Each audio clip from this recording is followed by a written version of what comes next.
On a night when the wind howled like the lonely wails of forgotten souls, Mark found himself stranded on a desolate road, his car's engine dead, and his phone battery lifeless.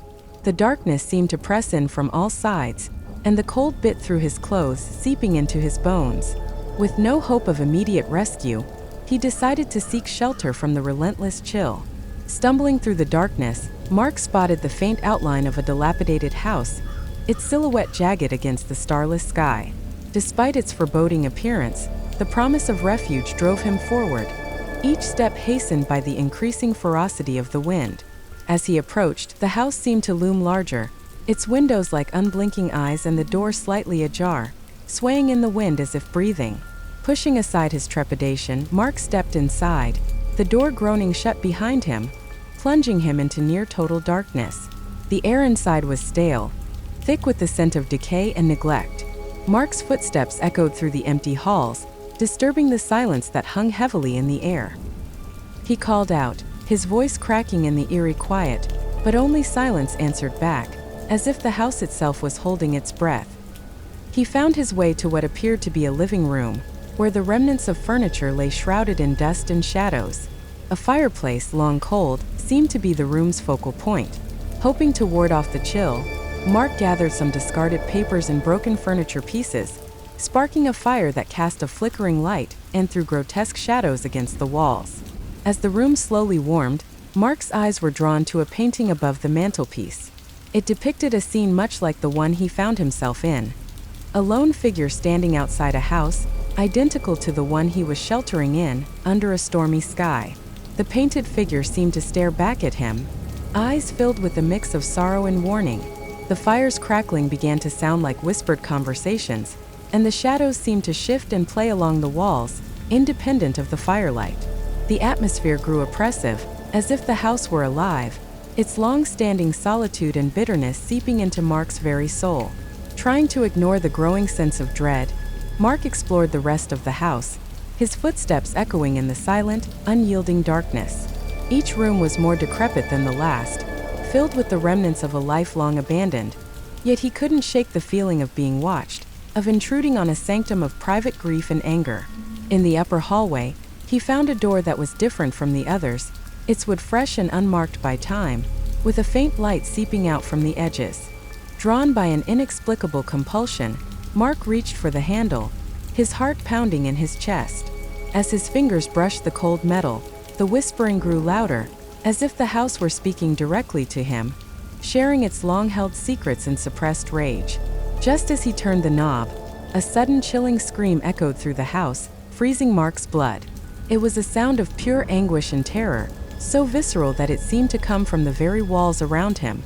The door swung open on its own, revealing a room bathed in an unnatural, icy light, the source of which was not immediately visible. Standing on the threshold, Mark peered into the room, his breath visible in the cold air that emanated from within. Inside, the outlines of furniture and objects were just visible, each covered in a thick layer of frost. At the center of the room was a figure, its back to him, unmoving as if frozen in time. As Mark stepped into the room, the door slammed shut behind him, the sound echoing like a death knell in the chilling solitude of the house. He realized then that the house was not merely a shelter from the storm but a prison of memories and sorrow, its loneliness and bitterness given form in the frozen figure before him. The whispering intensified, now clear words spoken in a language he felt he should understand, a lament of years spent in isolation and despair. Mark, unable to resist, moved closer to the figure, the cold biting at his skin, each step taking him deeper into the heart of the house's chilling, bitter nightmare.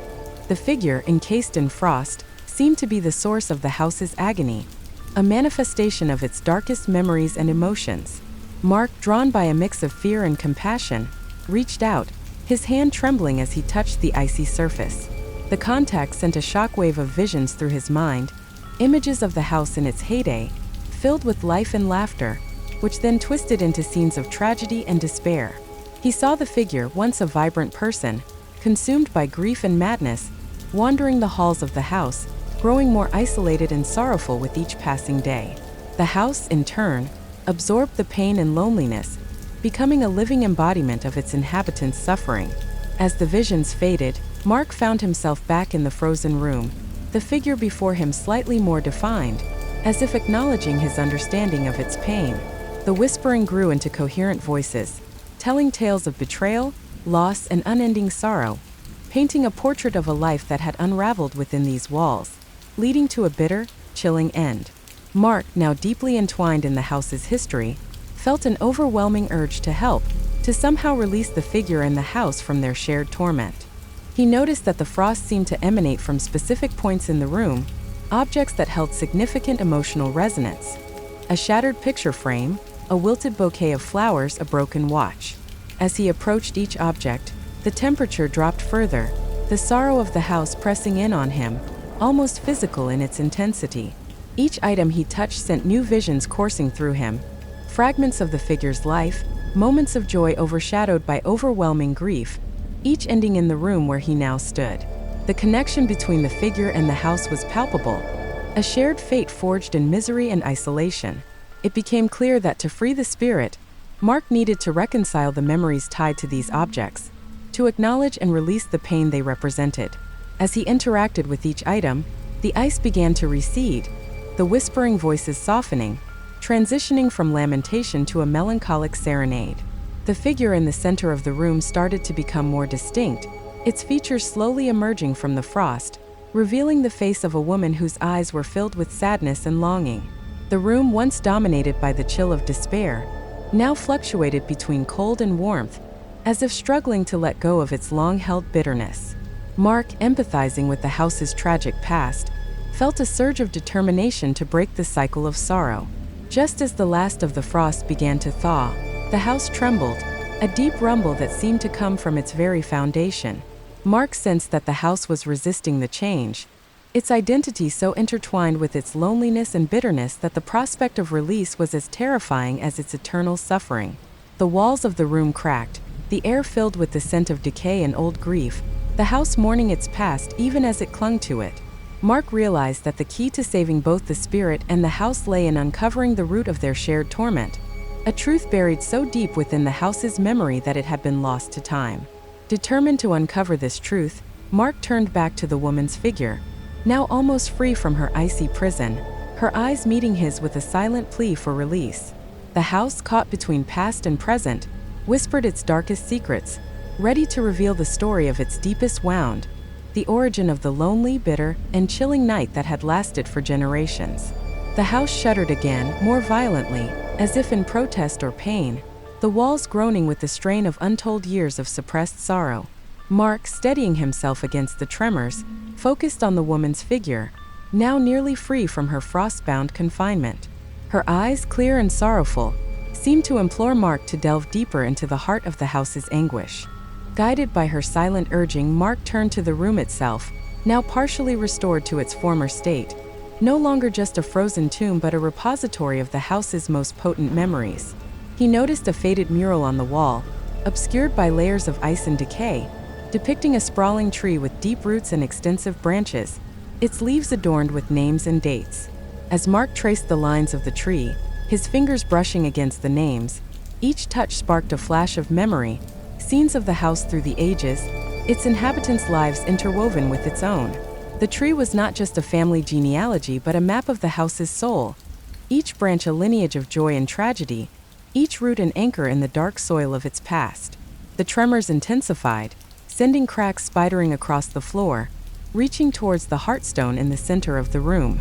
Mark realized that the stone was not merely a source of power, but a keystone holding the house's fractured history together, balancing the weight of its accumulated sorrows and joys. He approached the heartstone, now pulsing with a desperate energy, as if crying out for relief or redemption. Placing his hands upon it, Mark felt a surge of emotions, the collective experiences of the house and its occupants flooding into him, overwhelming yet enlightening. Amidst this torrent of memories, a recurring sorrow emerged, a tragedy that had occurred within these walls, so profound and devastating that it had become the nucleus of the house's lingering bitterness and despair. This tragedy, Mark understood, was the key to unraveling the mystery of the house's haunting, the root of the chilling sorrow that permeated its very foundation.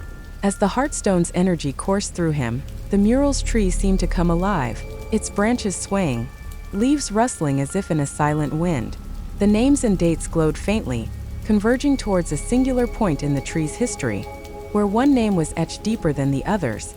Elizabeth, the same name as the woman frozen in time before him. Elizabeth's eyes met Mark's, her gaze imbued with a mixture of hope and resignation, as if she had awaited this moment for an eternity, yet feared its implications. Her story, intertwined with the house's very essence, was the thread that, if followed, would lead to the heart of the darkness that had held them both captive. The room around them, now alive with the whispers of the past, seemed to be waiting for Mark's next move, the decision that would either unravel the knot of sorrow or tighten it further. The house, with its layers of pain and memory, stood on the precipice of change, its future, and Elizabeth's, resting in Mark's hands. Compelled by a need to end the cycle of suffering, Mark prepared to delve into the heart of the tragedy, to confront the events that had led to Elizabeth's eternal imprisonment in sorrow and the house's descent into a lonely, bitter existence. The night, with its chilling embrace, held the secrets of a past long buried, ready to be brought to light in the quest to free both Elizabeth and the house from their shared nightmare. Mark, now deeply enmeshed in the tapestry of the house's tragic past, felt the weight of history pressing down upon him. The heartstone under his palms thrummed with a melancholy rhythm, each pulse a reminder of the sorrow that saturated the walls of this forsaken place. With Elizabeth's spectral gaze upon him, he steeled himself to peel back the layers of time, to unearth the root of the haunting that held them captive. The heartstone's glow intensified, casting eerie shadows across the room, as if the light itself were reluctant to reveal the secrets it held. The names on the family tree mural began to shimmer, converging on Elizabeth's branch, drawing Mark's attention to a specific date, one that glowed ominously red, the night of the tragedy that had sealed the house's fate. Compelled by an unseen force, Mark was drawn into a vision, a vivid reenactment of that fateful night. He saw Elizabeth, younger and vibrant, her face alight with hope and love, preparing the house for a grand celebration. The rooms were filled with guests, laughter echoing through the halls, a stark contrast to the silence that now pervaded. But as the night progressed, the atmosphere shifted. A storm gathered outside, mirroring the growing tension within the house. Through Elizabeth's eyes, Mark witnessed her discovery of a betrayal, a revelation so devastating that it shattered her world. The person she trusted most, her husband, was at the heart of a dark conspiracy, one that involved the house and its legacy. The betrayal was not just personal but ancestral, tied to the very land the house stood on. Her husband, driven by greed and a lust for power, had sought to harness the Heartstone's energy, to control the ancient forces that the house guarded, forces that Elizabeth's family had sworn to protect. The vision led Mark through the house, following Elizabeth as she confronted her husband, their argument escalating against the backdrop of the storm's fury. The guests, oblivious to the truth, were swept into a vortex of unleashed energies as the ritual her husband had begun spiraled out of control.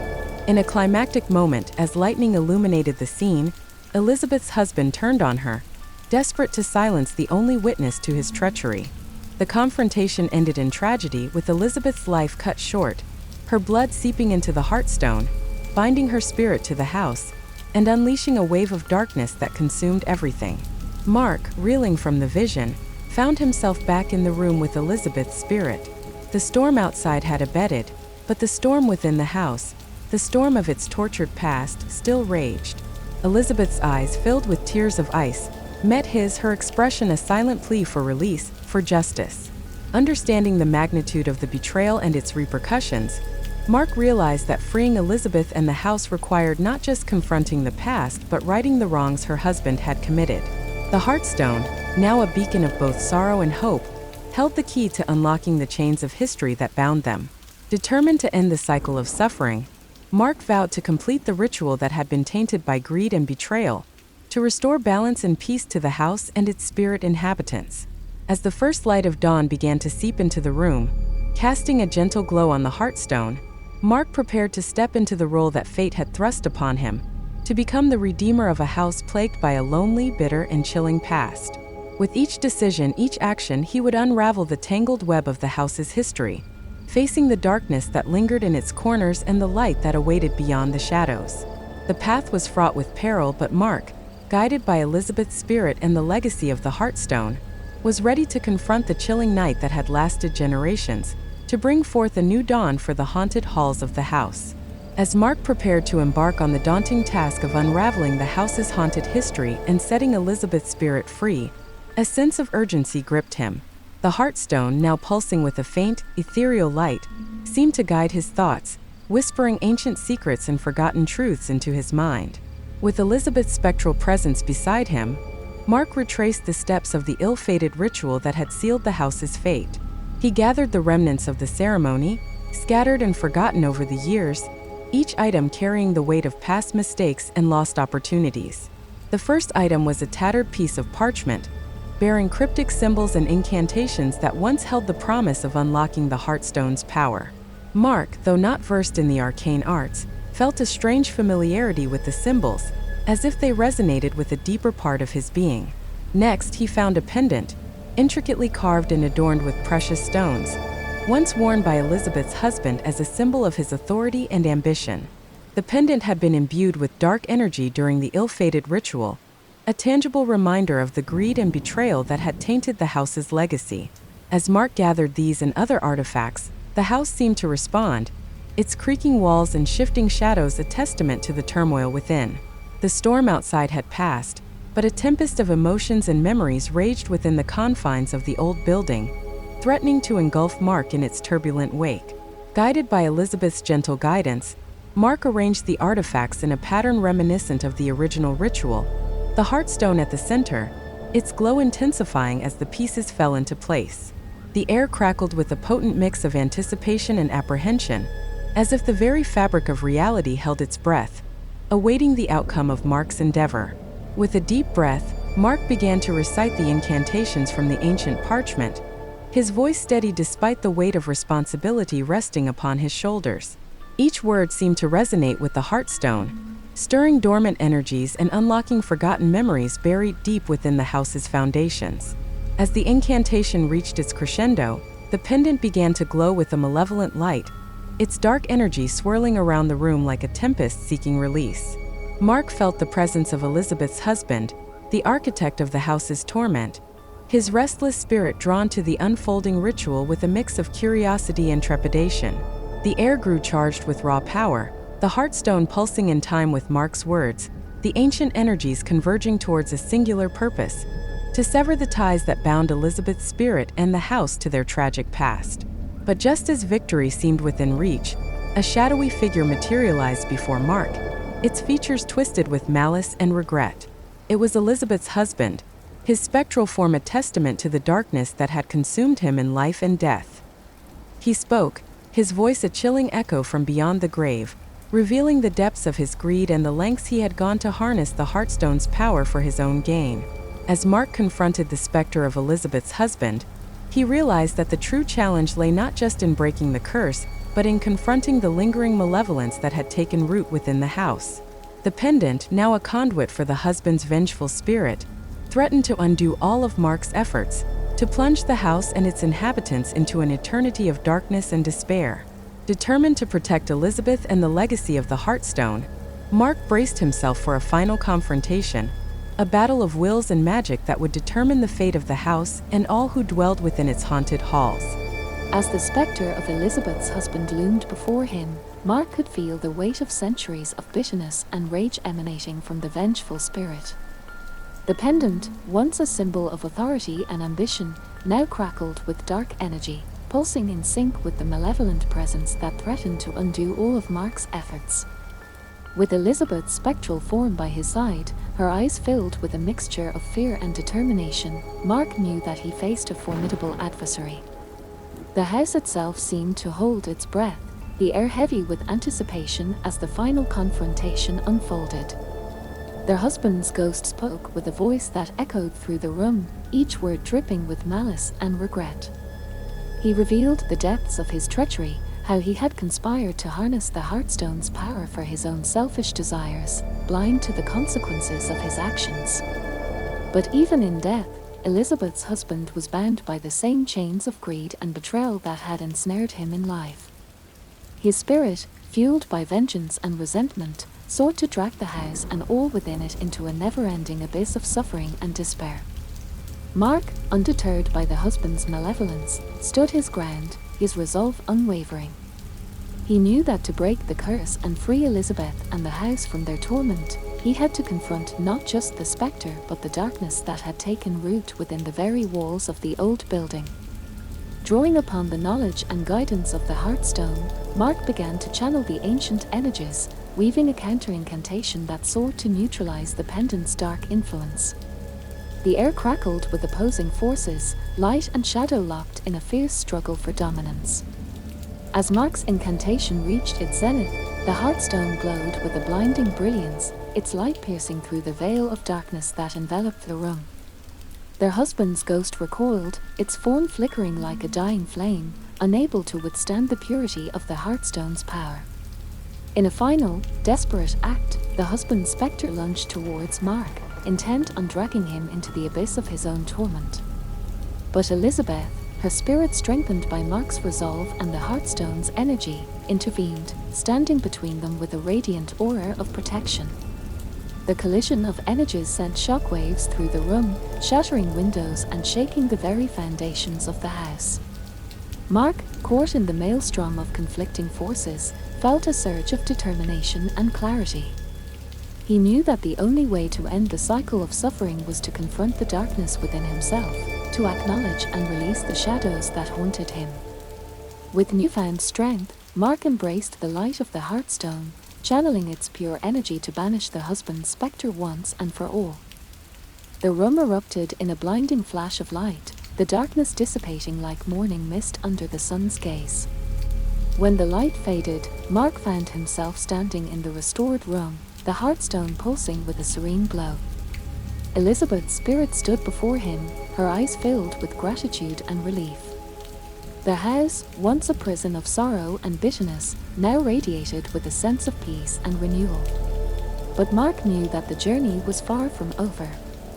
The house, while freed from its haunted past, still held secrets and mysteries waiting to be uncovered.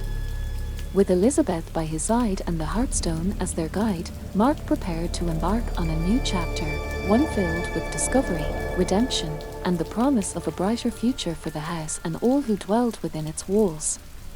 As Mark stood in the newly restored room, basking in the glow of the Heartstone's serenity, he couldn't shake the feeling that the house still held untold secrets, waiting to be uncovered. The echoes of the past lingered in the air, whispering of hidden chambers, forgotten histories, and a legacy intertwined with the ancient powers guarded by the Heartstone. Elizabeth's spirit, now free from the shackles of her tragic past, gazed at Mark with a mixture of curiosity and gratitude. She seemed to sense the lingering mysteries that pervaded the house, a shared knowledge that hinted at a deeper connection between them and the Heartstone's legacy. With newfound purpose, Mark and Elizabeth set out to explore the house's hidden depths, guided by the Heartstone's radiant energy and the echoes of memories long dormant. They discovered secret passages concealed behind walls, rooms that seemed to shift and change with the shifting of the Heartstone's energies, and relics of a bygone era that spoke of a time when the house was not just a place of sorrow, but also of wonder and magic. Each discovery brought them closer to unraveling the house's enigmatic past, revealing glimpses of a forgotten civilization that had once revered the Heartstone as a source of wisdom and power. Mark realized that the Heartstone was not just a relic of the house's history, but a key to unlocking its true potential, a beacon that attracted seekers of knowledge and guardians of ancient secrets. But as they delved deeper into the house's mysteries, they also encountered remnants of darker forces that had sought to exploit the Heartstone's power for nefarious purposes. Shadowy figures, ethereal whispers, and lingering traces of malevolent energy hinted at a struggle that had spanned generations, a battle between light and darkness that had left its mark on the very fabric of the house. With Elizabeth's guidance and the protection of the Heartstone, Mark faced these challenges head-on, confronting spectral guardians and deciphering cryptic riddles that guarded long-forgotten chambers. Each step brought them closer to understanding the true nature of the Heartstone and the ancient forces it contained. But with knowledge came danger, as dark forces from beyond the veil of reality began to take notice of the Heartstone's awakened power.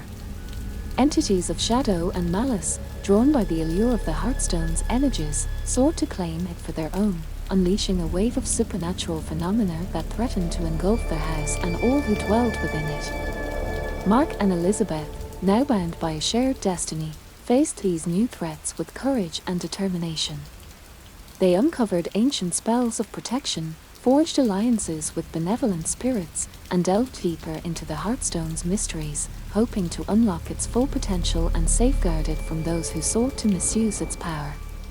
But as the veil between worlds grew thinner, and the boundary between light and darkness blurred, Mark and Elizabeth realized that their journey was far from over. The Hearthstone, with its ancient wisdom and untapped energies, held the key to a greater understanding of the universe and their place within it. With the house as their sanctuary and the Hearthstone as their guide, Mark and Elizabeth prepared to face whatever challenges lay ahead, knowing that their bond and their determination would see them through the trials of a world where horror and wonder intertwined in a dance as old as time itself. As Mark and Elizabeth delved deeper into the mysteries of the Hearthstone and the ancient powers it held, they uncovered a hidden chamber deep within the bowels of the house. The chamber, untouched by time and hidden from prying eyes, contained artifacts of immense significance, ancient scrolls, arcane tomes, and relics imbued with the essence of the Hearthstone. The scrolls, written in a language long forgotten, spoke of a prophecy that foretold of a chosen one who would wield the Hearthstone's power to restore balance to the realms of light and shadow. Mark, realizing the weight of this revelation, felt a surge of destiny coursing through him, a sense of purpose that transcended the confines of mortal understanding. But along with the prophecy came warnings of a great darkness, an ancient evil that sought to corrupt the Hearthstone and plunge the world into eternal night. The shadowy forces that had been lurking at the edges of their journey now revealed themselves in full, manifesting as spectral beings of pure malevolence. The house, once a sanctuary, now became a battleground as Mark and Elizabeth faced off against the encroaching darkness. The Hearthstone's power, amplified by their shared determination and the knowledge gleaned from the ancient scrolls, served as their shield and their sword against the advancing horde of shadowy entities. Each confrontation tested their resolve and their abilities, pushing them to the brink of their endurance. But Mark, fueled by the prophecy and Elizabeth's unwavering support, tapped into powers he never knew he possessed, unleashing torrents of light that banished the darkness and restored balance to the house. Yet, with each victory came new revelations and new challenges. The Hearthstone, now fully awakened, revealed glimpses of other realms and dimensions, each with its own inhabitants and mysteries waiting to be explored. Mark and Elizabeth, now seasoned adventurers in the realms of the supernatural, embarked on a journey beyond the confines of the house, venturing into realms of myth and legend. They encountered beings of immense power and wisdom, ancient guardians of the Hearthstone who had watched over its secrets for eons. These beings, while initially cautious of the intruders, recognized the purity of Mark and Elizabeth's intentions and imparted upon them knowledge and gifts that would aid them in their quest. But not all beings they encountered were benevolent. Dark entities, drawn by the Hearthstone's awakened energies, sought to challenge Mark and Elizabeth, testing their mettle and resolve. Battles raged across landscapes that defied mortal comprehension, realms where time flowed like water and reality shifted with each step. Through it all, Mark and Elizabeth remained steadfast, their bond growing stronger with each trial they faced. They uncovered fragments of prophecies that spoke of a final reckoning, a cataclysmic clash between light and darkness that would determine the fate of not just their world but countless others linked to the Hearthstone's power. As they journeyed deeper into the realms of the supernatural, the lines between reality and myth blurred, prophecies intertwined, and destinies collided.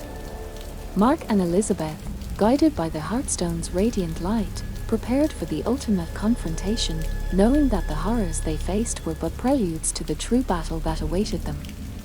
As Mark and Elizabeth delved deeper into the realms of myth and legend, they encountered beings of incredible power and knowledge. Ancient guardians of the Hearthstone shared with them the secrets of the cosmos, revealing the interconnectedness of all existence and the role the Hearthstone played in maintaining cosmic balance. They learned of otherworldly realms teeming with life and energy, each with its own unique inhabitants and ecosystems. Creatures of light and shadow, magic and technology, coexisted in a delicate harmony that had been preserved for millennia by the Heartstone's influence. But alongside the wonders of these realms lurked threats of unimaginable magnitude. Dark forces, ancient and relentless, sought to claim the Heartstone for their own twisted purposes. They unleashed hordes of monstrous creatures, twisted amalgamations of nightmares and nightmares, to assault Mark and Elizabeth's journey at every turn. The battles that ensued were epic in scale, spanning dimensions and defying mortal comprehension. Mark and Elizabeth, wielding the powers bestowed upon them by the Heartstone and their newfound allies, faced these challenges head-on, their resolve unyielding in the face of overwhelming odds.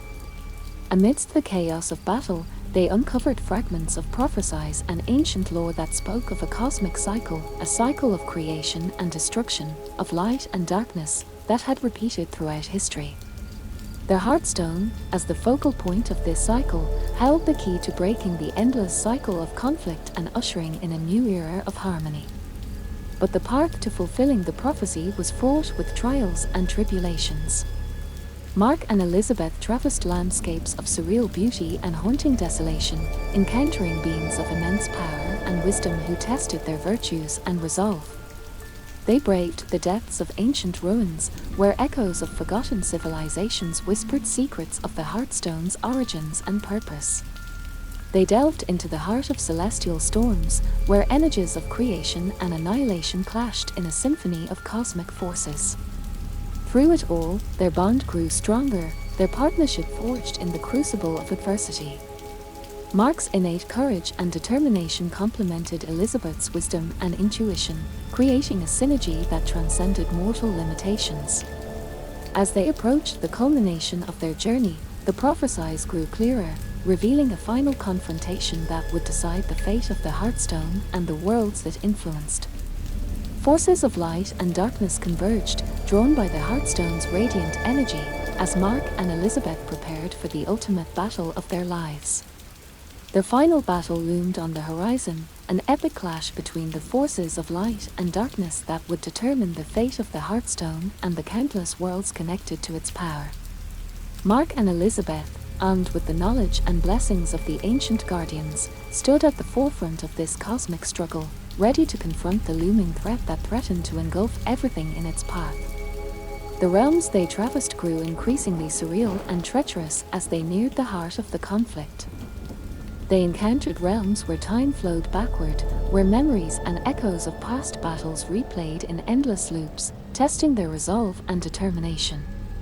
In one such realm, they faced mirror images of themselves, twisted reflections born of their deepest fears and doubts. The doppelgangers taunted and mocked them, probing their vulnerabilities with cruel precision. But Mark and Elizabeth, strengthened by their bond and guided by the Heartstone's radiant light, overcame these challenges, proving their worthiness to wield the cosmic forces at their disposal. As they ventured deeper into the heart of the conflict, they discovered ancient artifacts and relics that held the key to unlocking the Heartstone's full potential. Each artifact bore the mark of a previous champion, a hero who had stood against the encroaching darkness in ages past. Mark and Elizabeth, realizing the weight of their roles as the chosen ones, gathered these artifacts, harnessing their power in preparation for the final battle. But the darkness they faced was not just external, it lurked within, tempting them with promises of power and control. The Heartstone's energies, while pure and potent, also carried the potential for corruption if not wielded with care and humility.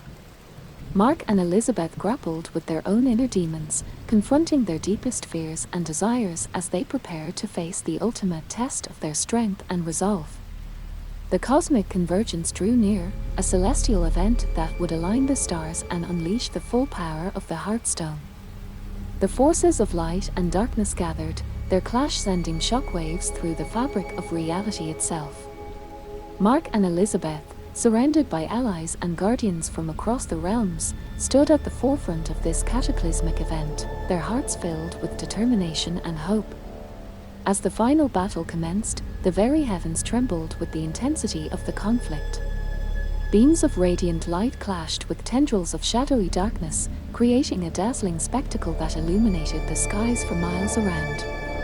The ground shook with each impact, the earth itself bearing witness to the titanic struggle unfolding before it. Mark and Elizabeth, empowered by the artifacts and relics they had gathered, unleashed torrents of light and energy that pushed back the encroaching darkness. Their allies fought valiantly by their side, their combined efforts creating a barrier of light that held the darkness at bay. But the dark forces were relentless, their numbers seemingly endless. They unleashed monstrous creatures, twisted abominations born of nightmares and ancient sorcery, to overwhelm the defenders. The battle raged on, each moment fraught with peril and determination, as Mark and Elizabeth led the charge against the looming threat. Amidst the chaos and destruction, a singular figure emerged from the heart of the darkness, a being of immense power and malevolence, the source of the ancient evil that had sought to claim the Heartstone for millennia.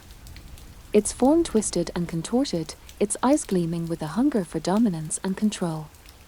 The final confrontation was at hand, a showdown that would decide the fate of the Heartstone and the worlds it influenced. Mark and Elizabeth, their hearts ablaze with courage and determination, prepared to face this ultimate test of their strength and unity, knowing that the outcome would shape the destiny of the cosmos itself. The being of immense power and malevolence, known only as the Darkness Incarnate, loomed over the battlefield, its presence casting a pall of dread over all who beheld it. Its form shifted and twisted, defying comprehension, as if it were a manifestation of the very fabric of nightmares. Mark and Elizabeth stood firm, their resolve unshaken by the overwhelming darkness that threatened to consume them. With the Heartstone's radiant energy coursing through their veins, they faced the Darkness Incarnate with unwavering determination, ready to confront the ancient evil that had plagued the cosmos for untold eons. The battle that ensued was unlike anything the realms had ever witnessed. Beams of blinding light clashed with tendrils of inky darkness, the air crackling with raw elemental energy. Each strike sent shockwaves rippling through the battlefield, reshaping the very landscape with its destructive force. Mark and Elizabeth, fueled by the courage of their allies and the knowledge of their shared destiny, unleashed torrents of power that pushed back against the Darkness Incarnate's onslaught. Their movements were fluid and synchronized, as if they were two halves of a greater whole, perfectly complementing each other's strengths and weaknesses. But the Darkness Incarnate was not easily vanquished. It countered with devastating attacks, unleashing waves of corruption and decay that threatened to unravel the very fabric of reality. Its minions, twisted abominations born of its malevolent will, swarmed the battlefield, overwhelming the defenders with their sheer numbers. Amidst the chaos, Mark and Elizabeth tapped into reserves of power they never knew they possessed. They called upon the ancient relics and artifacts they had gathered throughout their journey, channeling their energies into a unified assault against the Darkness Incarnate. Their Heartstone, pulsing with a brilliance that rivaled the sun, became the focal point of their final gambit. Mark and Elizabeth channeled their combined energies into the Heartstone, transforming it into a beacon of pure, unadulterated light that pierced through the darkness like a celestial sword. The very fabric of reality trembled as the Heartstone's light converged on the Darkness Incarnate, searing through its form with a blinding intensity. The ancient evil roared in defiance, its essence unraveling under the onslaught of pure, untainted energy. For a moment, it seemed as if victory was within reach. The Darkness Incarnate faltered, its form flickering and fading like a dying ember. But in its desperation, it unleashed one final, devastating attack, a cataclysmic blast of dark energy that threatened to consume everything in its path. Mark and Elizabeth, realizing the magnitude of the threat, poured every ounce of their being into countering the darkness. They summoned all their strength, all their courage, and all their determination, creating a barrier of light that absorbed the darkness's onslaught. The clash of energies created a shockwave that reverberated across the realms, shaking the very foundations of existence. Reality itself seemed to warp and distort as light and darkness collided in a cataclysmic climax that would determine the fate of the Heartstone and the cosmos. And with that, the story continues in the next process. As the clash of light and darkness reached its crescendo, a deafening roar echoed across the battlefield, a primal scream of defiance that seemed to shake the very essence of existence. Reality warped and twisted, creating rifts and anomalies that threatened to tear the fabric of the cosmos asunder. Mark and Elizabeth, their bodies bathed in the Heartstone's radiant energy, stood at the epicenter of the cataclysm, their minds and spirits locked in a fierce struggle against the encroaching darkness. With every ounce of their being, they pushed back against the tide of corruption, their willpower the only barrier between salvation and oblivion. The forces of light rallied around them, their combined efforts creating a protective cocoon of energy that shielded them from the darkness incarnate's final assault. The ancient evil, its form flickering and fragmenting under the onslaught of pure light, unleashed one last desperate gambit, a surge of dark energy that threatened to engulf the entire battlefield. But Mark and Elizabeth, their bond strengthened by adversity and forged in the fires of conflict, refused to yield. With a collective roar of defiance, they channeled the Heartstone's power into a focused beam of radiant energy, aiming it directly at the heart of the darkness incarnate. The clash that followed was a spectacle beyond comprehension. Light and darkness collided with such ferocity that it seemed to distort time and space itself. The very air crackled with raw elemental energy, the ground beneath their feet trembled, and the sky above churned with swirling vortexes of light and shadow. In that moment of sublime chaos, Mark and Elizabeth tapped into a deeper reservoir of power, the power of their shared bond, their unbreakable unity in the face of overwhelming odds. With a surge of determination that transcended mortal limitations, they unleashed a final, devastating onslaught that shattered the darkness incarnate's form into a million shards of fragmented darkness. For a moment, the battlefield fell silent, the echoes of the titanic clash fading into the ether. Mark and Elizabeth, their bodies and spirits exhausted but unbowed, gazed upon the aftermath of their struggle.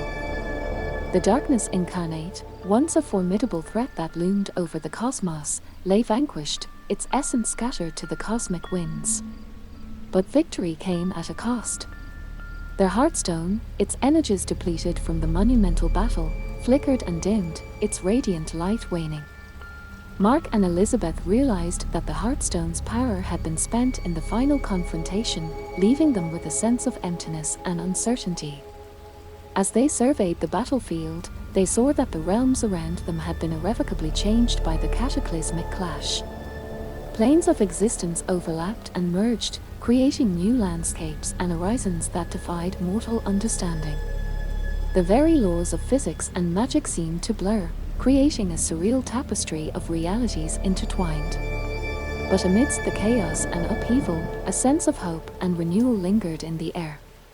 Mark and Elizabeth, their bond stronger than ever, knew that their journey was far from over. Their Heartstone, while depleted, still held untapped potential, a promise of rebirth and transformation for the cosmos and all who inhabited it. With a shared determination to rebuild and restore balance to the realms, Mark and Elizabeth embarked on a new chapter of their adventure, their hearts filled with the knowledge that they had faced the ultimate horror and emerged victorious, ready to face whatever challenges the future held. As Mark and Elizabeth embarked on their new chapter, they found themselves navigating through the ever-changing landscapes of the post-cataclysmic realms. The aftermath of the battle had left a profound impact, with rifts in reality opening and closing unpredictably, creating pockets of unstable energy that threatened to engulf anything in their path. Their Heartstone, while depleted of its immediate power, still held remnants of its ancient energies. Mark and Elizabeth sensed that there was more to the Heartstone than met the eye, a hidden potential waiting to be unlocked. With the guidance of their allies and the wisdom gained from their journey, they set out to unravel the mysteries of the Heartstone and restore its full power. Their quest led them to ancient temples and forgotten ruins, remnants of civilizations long lost to the sands of time. Each location held clues and artifacts that hinted at the Heartstone's true nature and purpose. Mark and Elizabeth delved into the depths of these ancient sites, deciphering cryptic inscriptions and navigating treacherous traps left behind by ancient guardians. But they were not alone in their pursuit. Dark remnants of the Darkness Incarnate's influence still lingered, manifesting as malevolent entities that sought to claim the Heartstone's remaining power for themselves. The battle was far from over, as Mark and Elizabeth faced off against these lingering threats, their resolve tested once again in the crucible of conflict. Amidst their quest, they encountered beings of immense power and wisdom, cosmic entities who had witnessed the ebb and flow of the universe for eons. These beings, guardians of cosmic balance, offered guidance and insights into the true nature of the Heartstone and its role in maintaining harmony across the realms. The Heartstone, they learned, was not just a source of power but a catalyst for transformation. It held the potential to weave together disparate realities, bridging gaps between dimensions and fostering unity among diverse civilizations. Mark and Elizabeth realized that their journey was not just about restoring the Heartstone's power but about reshaping the very fabric of existence itself. As they delved deeper into the Heartstone's mysteries, they uncovered ancient prophecies that spoke of a time of reckoning, a convergence of cosmic forces that would test the boundaries of reality and determine the fate of the cosmos. Mark and Elizabeth, now bound by destiny and purpose, prepared for the challenges ahead, knowing that the true horror lay not in the battles they had fought but in the uncertainties of what lay ahead. As the final confrontation approached, Mark and Elizabeth knew that the fate of the cosmos hung in the balance. The remnants of the Darkness Incarnate's influence still lingered, threatening to tip the delicate scales of cosmic balance once more. With the Heartstone's remaining power pulsing faintly within them, they braced themselves for the ultimate test of their strength and resolve. The cosmic convergence loomed overhead, a celestial event that would bring together the forces of light and darkness in a climactic showdown. Mark and Elizabeth, standing at the nexus of this convergence, felt the weight of destiny upon their shoulders. They knew that the outcome of this battle would shape the course of the universe for millennia to come. As the forces of light and darkness clashed in a symphony of elemental energies, Mark and Elizabeth unleashed torrents of power that pushed back against the encroaching darkness. Their allies, drawn from across the realms, fought valiantly by their side, their collective determination creating a barrier of light that held the darkness at bay. But the Darkness Incarnate, its essence fragmented but not defeated, launched a final assault that threatened to overwhelm the defenders. Its form twisted and contorted, merging with the shadows in a last-ditch effort to claim victory. In the midst of the chaos, Mark and Elizabeth tapped into the Heartstone's final reserves of power, channeling it into a focused beam of pure light that pierced through the darkness with blinding intensity. The Darkness Incarnate recoiled, its form disintegrating into nothingness as the light consumed it. The cosmic convergence reached its zenith, and for a moment, the realms held their breath. The clash of energies subsided, leaving behind a profound silence that reverberated through the cosmos. Mark and Elizabeth, their bodies and spirits exhausted but triumphant, gazed upon the aftermath of their struggle. The darkness that had threatened to consume everything was gone, replaced by a newfound sense of peace and harmony. The Heartstone, its power spent but its purpose fulfilled, shimmered faintly before fading into obscurity. Mark and Elizabeth knew that the Heartstone's legacy would live on, its teachings and revelations guiding future generations towards a brighter future. With the cosmic balance restored, Mark and Elizabeth bid farewell to their allies and embarked on a journey of reflection and renewal. They knew that their adventure had come to an end, but the lessons they had learned and the bonds they had forged would remain with them forever. As they looked towards the horizon, a sense of hope and possibility filled their hearts. The horrors they had faced had tested their limits and pushed them to the brink, but they had emerged stronger and wiser because of it. And so, with one final glance back at the journey they had undertaken, Mark and Elizabeth stepped into the unknown, ready to face whatever challenges the future held with courage and resilience. Their story may have ended, but the echoes of their triumph would resonate throughout the cosmos for eternity.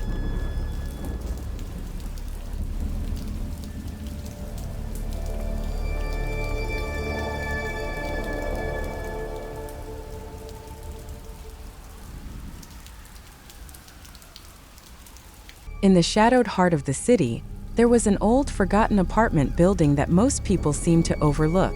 Its darkened windows and weathered facade whispered tales of neglect and memories long since past. Mark, a curious urban explorer, had always been fascinated by such places, believing they held secrets just waiting to be uncovered. One chilly evening, driven by a blend of thrill and an insatiable curiosity, Mark decided to explore the building. He bypassed the rusty gate and made his way through the overgrown courtyard, his flashlight beam dancing over the crumbling bricks and shattered windows. Inside, the air was thick with dust and decay. Mark's footsteps echoed through the silent halls as he delved deeper into the building's heart. He found himself in a large, dilapidated common area, with peeling wallpaper and a grand staircase spiraling upwards into the darkness. As he ascended the stairs, a sense of unease began to gnaw at him. The building seemed to close in around him, the air growing colder with each step.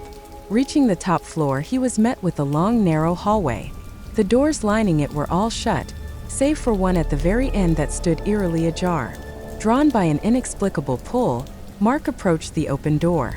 Inside, the room was surprisingly intact, with furniture covered in white sheets and old photographs adorning the walls. It was a frozen capsule of time, untouched by the decay that had claimed the rest of the building. Mark's attention was caught by a large, ornate mirror standing against the far wall. Its surface was spotless, reflecting the room with uncanny clarity. As he stepped closer, the air around him seemed to ripple, and a cold dread settled in his stomach. In the mirror, Mark didn't just see his own reflection. Behind him stood a shadowy figure, its features blurred but its intent maliciously clear. Heart-pounding, Mark turned around, but there was nothing there. When he looked back at the mirror, the figure was closer, reaching out towards him with a grotesque, twisted hand. Frozen in terror, Mark could only watch as the figure in the mirror stepped out into the room, its movements jerky and unnatural. The air filled with a cacophony of whispers, growing louder and more insistent. Just as the figure reached the glass surface, about to break free into Mark's world, the story takes an abrupt pause, leaving its conclusion hanging in the air, waiting to be continued. The whispers in the air morphed into a ghastly wail as the figure emerged from the mirror, its form more defined in the dim light, yet still shrouded in shadow. Mark stumbled backward, his mind racing for explanations that refused to form. The figure advanced, its movements slow and deliberate, as if reveling in the terror it inspired.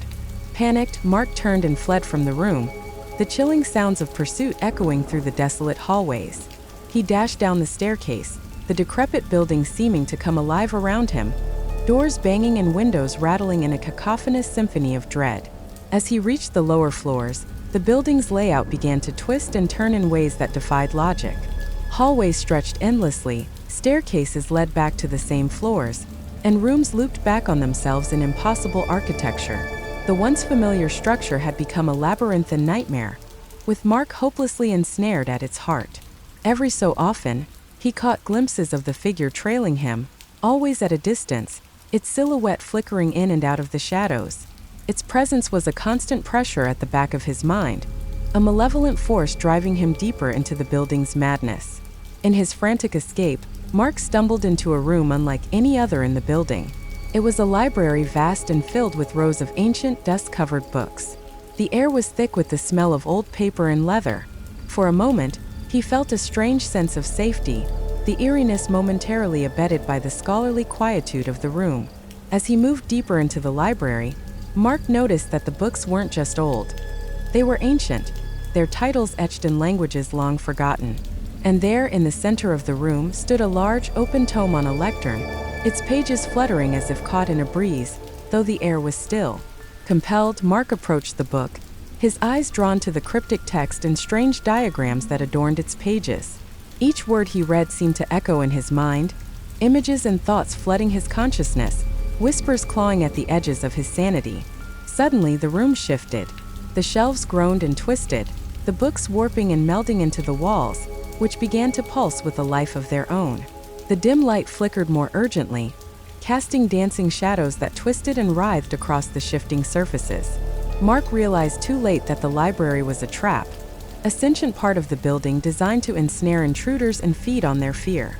As the walls closed in, the figure from the mirror appeared once again, this time not just as a reflection or a shadow, but as a corporeal entity, part of the building's very essence. It was then that Mark understood the building was not merely a structure. It was a living, breathing entity, and he was now part of its nightmarish reality.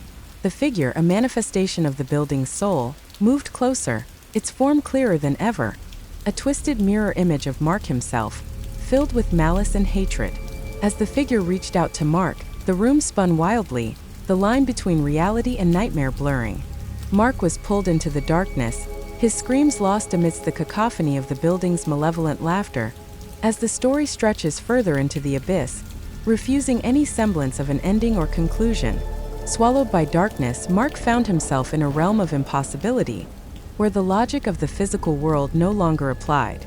The building's interior had morphed into a series of disjointed spaces, each more disturbing and surreal than the last. He was in the heart of the entity, a place where its past victims lingered, trapped in eternal torment, their faces twisted in silent screams. As he navigated this nightmare, Mark's sense of time distorted. The rooms changed with each blink. One moment, he was in a dilapidated Victorian parlor with decaying furnishings and peeling wallpaper. The next, a sterile fluorescent-lit hospital corridor lined with doors that led to rooms echoing with cries of pain and despair. In this twisted reality, the figure from the mirror was omnipresent, a constant threat that stalked Mark from the shifting shadows. It was a predator playing with its prey, allowing him brief moments of hope before snatching them away with cruel delight. Mark's mental state began to fray as he encountered scenes of horror that defied explanation. Rooms where gravity held no sway, corridors that looped back upon themselves endlessly, and windows that revealed not the outside world but deeper, darker recesses of the building's soul. Amidst this chaos, he stumbled upon a room filled with mirrors of all shapes and sizes, each reflecting different, distorted versions of reality. In one, he saw himself aged and withered, in another, twisted and monstrous. And in the center of this hall of mirrors was a pool of still water, its surface smooth as glass, reflecting not the room, but a starless night sky that seemed both infinitely distant and oppressively close. Compelled by a force he could not resist, Mark approached the pool. The figure was there too, its reflection intermingling with his own. As he looked into the water, the surface shimmered, and he saw not his own face, but a multitude of others, the faces of those who had fallen prey to the building before him. The figure whispered in a voice that was both his and not his, a cacophony of voices that spoke of the building's hunger, its need to consume fear, pain, and despair. It offered Mark a choice, a chance to become part of the building's legacy, to embrace its darkness and in doing so, find a twisted form of immortality. As the whispers grew into a thunderous roar, the building shook with anticipation, its very foundation quivering with the prospect of claiming another soul. Mark, standing on the brink of madness, faced a decision that could unravel the fabric of his being and merge it with the entity that had ensnared him. And as he reached out, his hand trembling towards the mirror-like surface of the pool, the boundary between man and building, victim and tormentor, began to blur, threatening to dissolve entirely, pulling the narrative deeper into a maelstrom of horror that defies any conclusion or escape. Mark's hand touched the mirror-like surface of the pool, and the world around him shattered. The reflective surface dissolved into a vortex of swirling shadows, pulling him into its depths. He plummeted through a void where the screams of the past mingled with whispers of the unseen, a symphony of the building's insatiable appetite. As he fell deeper into the abyss, the boundary between his physical form and the entity's essence blurred. Mark's consciousness expanded, his mind inundated with the building's memories. Decades of decay, generations of sorrow, and the malignant joy of the hunt. He saw through the eyes of the building, felt its perverse pleasure in the pain of its victims, and understood its relentless drive to feed on the fear and despair that saturated its walls. The abyss finally relinquished its hold, depositing Mark in a vast, cavernous space beneath the building, where the roots of the structure plunged into the darkness like tendrils of a monstrous entity. Here, the core of the building's consciousness resided, a pulsating heart of darkness, throbbing with the life force of every soul it had consumed. In this subterranean chamber, reality warped grotesquely. The walls pulsed rhythmically, echoing the heartbeat of the building, and the air was thick with the echoes of tormented cries. Shadows moved independently of any light source, coalescing into forms both terrifying and pitiable, the remnants of those consumed by the building's hunger. Mark, now part of this malevolent entity, began to experience its centuries of existence simultaneously. He was in the present, chasing himself through the corridors, and also in the past, witnessing the building's construction on grounds cursed long before its foundations were laid. He saw the myriad lives it had touched, each ending in madness or death, their spirits woven into the very fabric of the structure. Yet, within this maelstrom of horror, Mark's essence fought to retain some shred of his humanity. He clung to his identity, desperate not to lose himself completely in the building's dark history. It was this struggle that brought him to the attention of something ancient and powerful lurking within the building, a consciousness far older and more malevolent than the edifice itself. This ancient presence had slumbered in the depths, awakened now by the uniqueness of Mark's situation. Unlike the others, Mark had merged willingly with the building, offering a new opportunity for this primordial entity to extend its influence beyond the confines of its physical prison. As Mark grappled with the building's consciousness, the ancient entity began to weave its essence into the fabric of his being, tempting him with promises of power and eternal life in exchange for complete surrender. Visions of spreading the building's malevolence across the city, of corrupting the land itself, flooded Mark's mind. Outside, in the world beyond the building's cursed walls, ominous signs began to manifest. Shadows lengthened unnaturally, whispering voices filled the air, and the city's denizens felt an inexplicable dread gnawing at their sanity. The building, no longer content to merely haunt its own halls, was extending its reach, its hunger growing insatiable. As Mark stood at the precipice between humanity and abyss, the lines between past, present, and future blurred.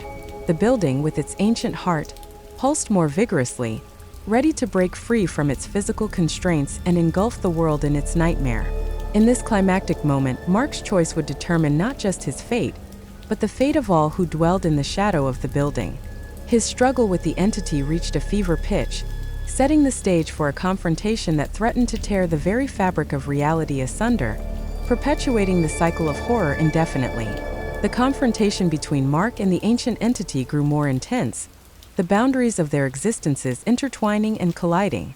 Mark, with his remaining shred of humanity, fought against the complete domination of his mind and soul, resisting the seductive darkness that promised him omnipotence but at the cost of an eternal thirst for fear and suffering. The building, now fully alive and sentient, began to physically manifest the horror it contained.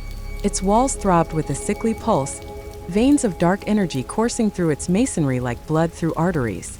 The structure contorted, its architecture becoming more nightmarish, windows morphing into leering eyes, and doors into gaping maws. Inside, the realm Mark inhabited was a twisted reflection of reality, where the laws of physics and logic were mere suggestions. Hallways stretched into infinity, rooms looped back on themselves, and staircases led to nowhere. The cries of the trapped souls echoed through the endless corridors, their pain and fear feeding the building's growing power. Mark, now a nexus of human will and otherworldly influence, traversed these shifting passages, his every step watched by the entity. It whispered to him, its voice a cacophony of every soul it had consumed, promising him a place at its side as it spread its influence beyond the confines of the building. As the entity's power grew, strange phenomena began to occur in the city surrounding the building. People reported seeing apparitions in their peripheral vision, only to turn and find nothing there. Others spoke of waking from nightmares so vivid they left physical marks on their bodies. The building, once confined to its geographical location, was extending its tendrils into the world, warping reality to its will. In the depths of the building, Mark came upon a room that served as the heart of the entity, where the fabric between the physical and the ethereal was thinnest. Here, the entity revealed its true form, a swirling vortex of darkness, a black hole of despair that consumed everything in its vicinity. Mark, standing on the threshold of this void, felt the pull of the entity, its desire to fully assimilate him into its being. Yet within him stirred a rebellion against this fate, a spark of defiance fueled by his glimpsed horrors and the suffering of countless souls. This rebellion within Mark resonated with the trapped spirits around him, igniting a collective resistance against the entity's dominance. The building, sensing this uprising, contorted violently, its structure screaming in protest as the souls within its walls began to fight for their release, their combined force challenging the entity's reign. As the building shook and the veil between realities thinned, the boundary between the inside and outside world blurred. The city's inhabitants, previously oblivious to the true nature of the building, began to perceive its malevolence, feeling the surge of dark energy threatening to spill into their streets and homes. Mark, at the epicenter of this chaos, found himself the fulcrum between salvation and damnation. His next actions would tip the balance, determining whether the building would continue to be a prison of pain and fear or a beacon of hope for the lost souls ensnared within. As the entity rallied its strength for a final assault, aiming to quash the rebellion and fully claim Mark, the air crackled with the energy of impending conflict. The building, its facade now grotesquely alive, seemed to brace for an existential battle, a fight not just for Mark but for the very essence of reality itself.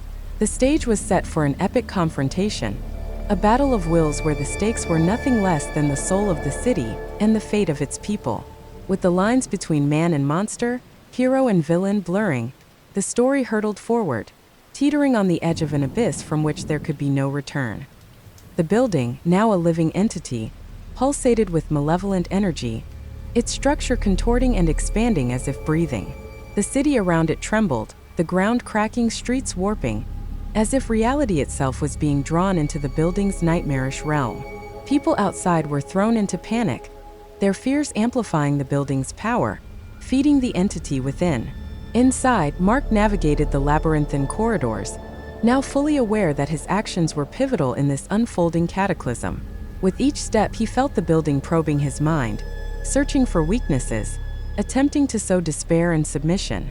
But the voices of the trapped souls buoyed his resolve, their whispers guiding him through the darkness. The entity, sensing the growing resistance, unleashed horrors from the deepest parts of its consciousness. Spectral figures, twisted by pain and rage, emerged from the walls, floors, and ceilings, their faces etched with eternal torment. They were both a warning and a weapon, intended to break Mark's spirit. But Mark, connected to the building's consciousness, could see the remnants of humanity within these apparitions. He spoke to them, not with words but through shared feelings of loss and desperation. This connection, this empathy, began to weaken the hold the entity had over them, their forms becoming less terrifying, more pained and confused. As he reached the heart of the building, the epicenter of the entity's power, the environment became increasingly surreal. The laws of physics unraveled, with corridors twisting upon themselves in impossible geometries, and rooms defying temporal logic, flickering between past, present, and future states. Here, in a chamber that pulsed with dark energy, Mark confronted the entity. It was a maelstrom of shadow and light, a swirling abyss where faces and screams emerged and vanished in the blink of an eye. The entity spoke in a voice that was an amalgam of every soul it had devoured, a cacophony that threatened to overwhelm Mark's mind. Despite the onslaught, Mark held his ground. He realized that his connection to the building, while a source of torment, was also his greatest weapon. He could feel the entity's hunger, its rage, and its fear. Yes, fear. For the first time, the entity was facing someone who could not only resist its influence but challenge its very existence. The battle of wills intensified, with Mark pushing against the dark tide, rallying the spirits within the building to his cause. The interior of the building shook violently, walls cracking and groaning, as the combined forces of Mark and the ensnared souls fought to wrest control from the entity. Outside, the city's residents felt the surge of conflicting energies. The sky darkened and a palpable sense of dread hung over the streets. Anomalies began to appear, pockets of reality where the building's influence seeped out, creating zones of temporal and spatial distortion. Amid this chaos, a group of individuals sensitive to the supernatural were drawn towards the building. They were psychics, mediums, and individuals who had previously encountered the paranormal. Instinctively, they formed a circle around the building, joining hands and minds, amplifying Mark's resistance with their collective will. As the entity writhed and roared, the combined forces of Mark, the trapped souls, and the psychics outside created a resonance that began to crack the very foundation of the building's power. The entity, now truly afraid, unleashed all its fury in a desperate attempt to maintain control. The building itself became a battleground of light and shadow, reality and nightmare colliding in an explosion of psychic energy. Mark, at the center of this storm, became a beacon of hope and defiance, his very humanity a weapon against the darkness. As the narrative races towards a climactic confrontation, the lines between different realms blur, creating a tapestry of fear, courage, and desperation. The fate of Mark, the building, and the city hangs in the balance, with each moment stretching into eternity, the story spiraling into ever deeper layers of terror and wonder, unready to yield to any form of conclusion. The psychic energy storm intensified, with the building at its epicenter becoming a nexus of paranormal activity. The air crackled with power as the entity and Mark, linked through the building's consciousness, clashed in a titanic struggle. The entity, ancient and malevolent, sought to crush Mark's will, to assimilate his essence and extinguish the rebellion that threatened its dominion. Mark, however, fortified by the collective support of the ensnared souls and the psychics outside, channeled this energy, using it to push back against the entity's oppressive darkness. The building itself seemed to groan and scream, its structure warping and twisting, as if in agony over the battle raging within its core. Within this chaos, the boundaries of Mark's identity began to blur. He was both himself and the multitude of souls that the building had consumed over the centuries. Their memories, emotions, and wills merged with his, creating a mosaic of human experience that was both overwhelming and empowering. The entity, realizing that it could not easily overpower this united front, shifted its strategy. It began to fragment its essence, sending shards of its consciousness into the building's many rooms and hallways, creating pockets of reality where it could isolate and attack Mark's mind with illusions and twisted memories, attempting to break his resolve by making him relive the traumas of the souls he was connected to.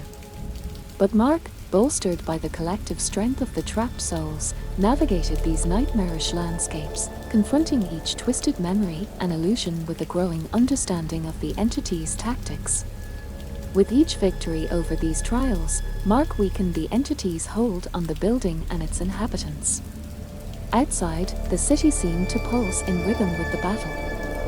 The psychics, their circle unbroken, chanted in unison, their words a powerful mantra that strengthened the barrier containing the building's malignant influence. The air shimmered with energy, creating a visible aura that enveloped the structure, sealing the conflict within from spilling out into the world. As Mark forged through the labyrinth of horrors, he encountered echoes of the building's past architects, builders, and residents, each reliving their final moments of despair. Through these interactions, he learned the true history of the building. It was not merely a structure, but a design trap, a focal point for dark energies, created by a long-forgotten cult that sought to harness the power of the entity for their own ends. With this revelation, Mark understood that the building and the entity were not inherently one. The building was a vessel, and the entity its unwilling prisoner, twisted by centuries of confinement and torment.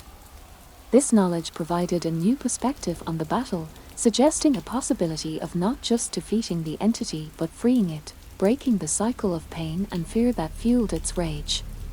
The struggle reached a critical moment as Mark, now at the core of the building, confronted the entity in its most concentrated form.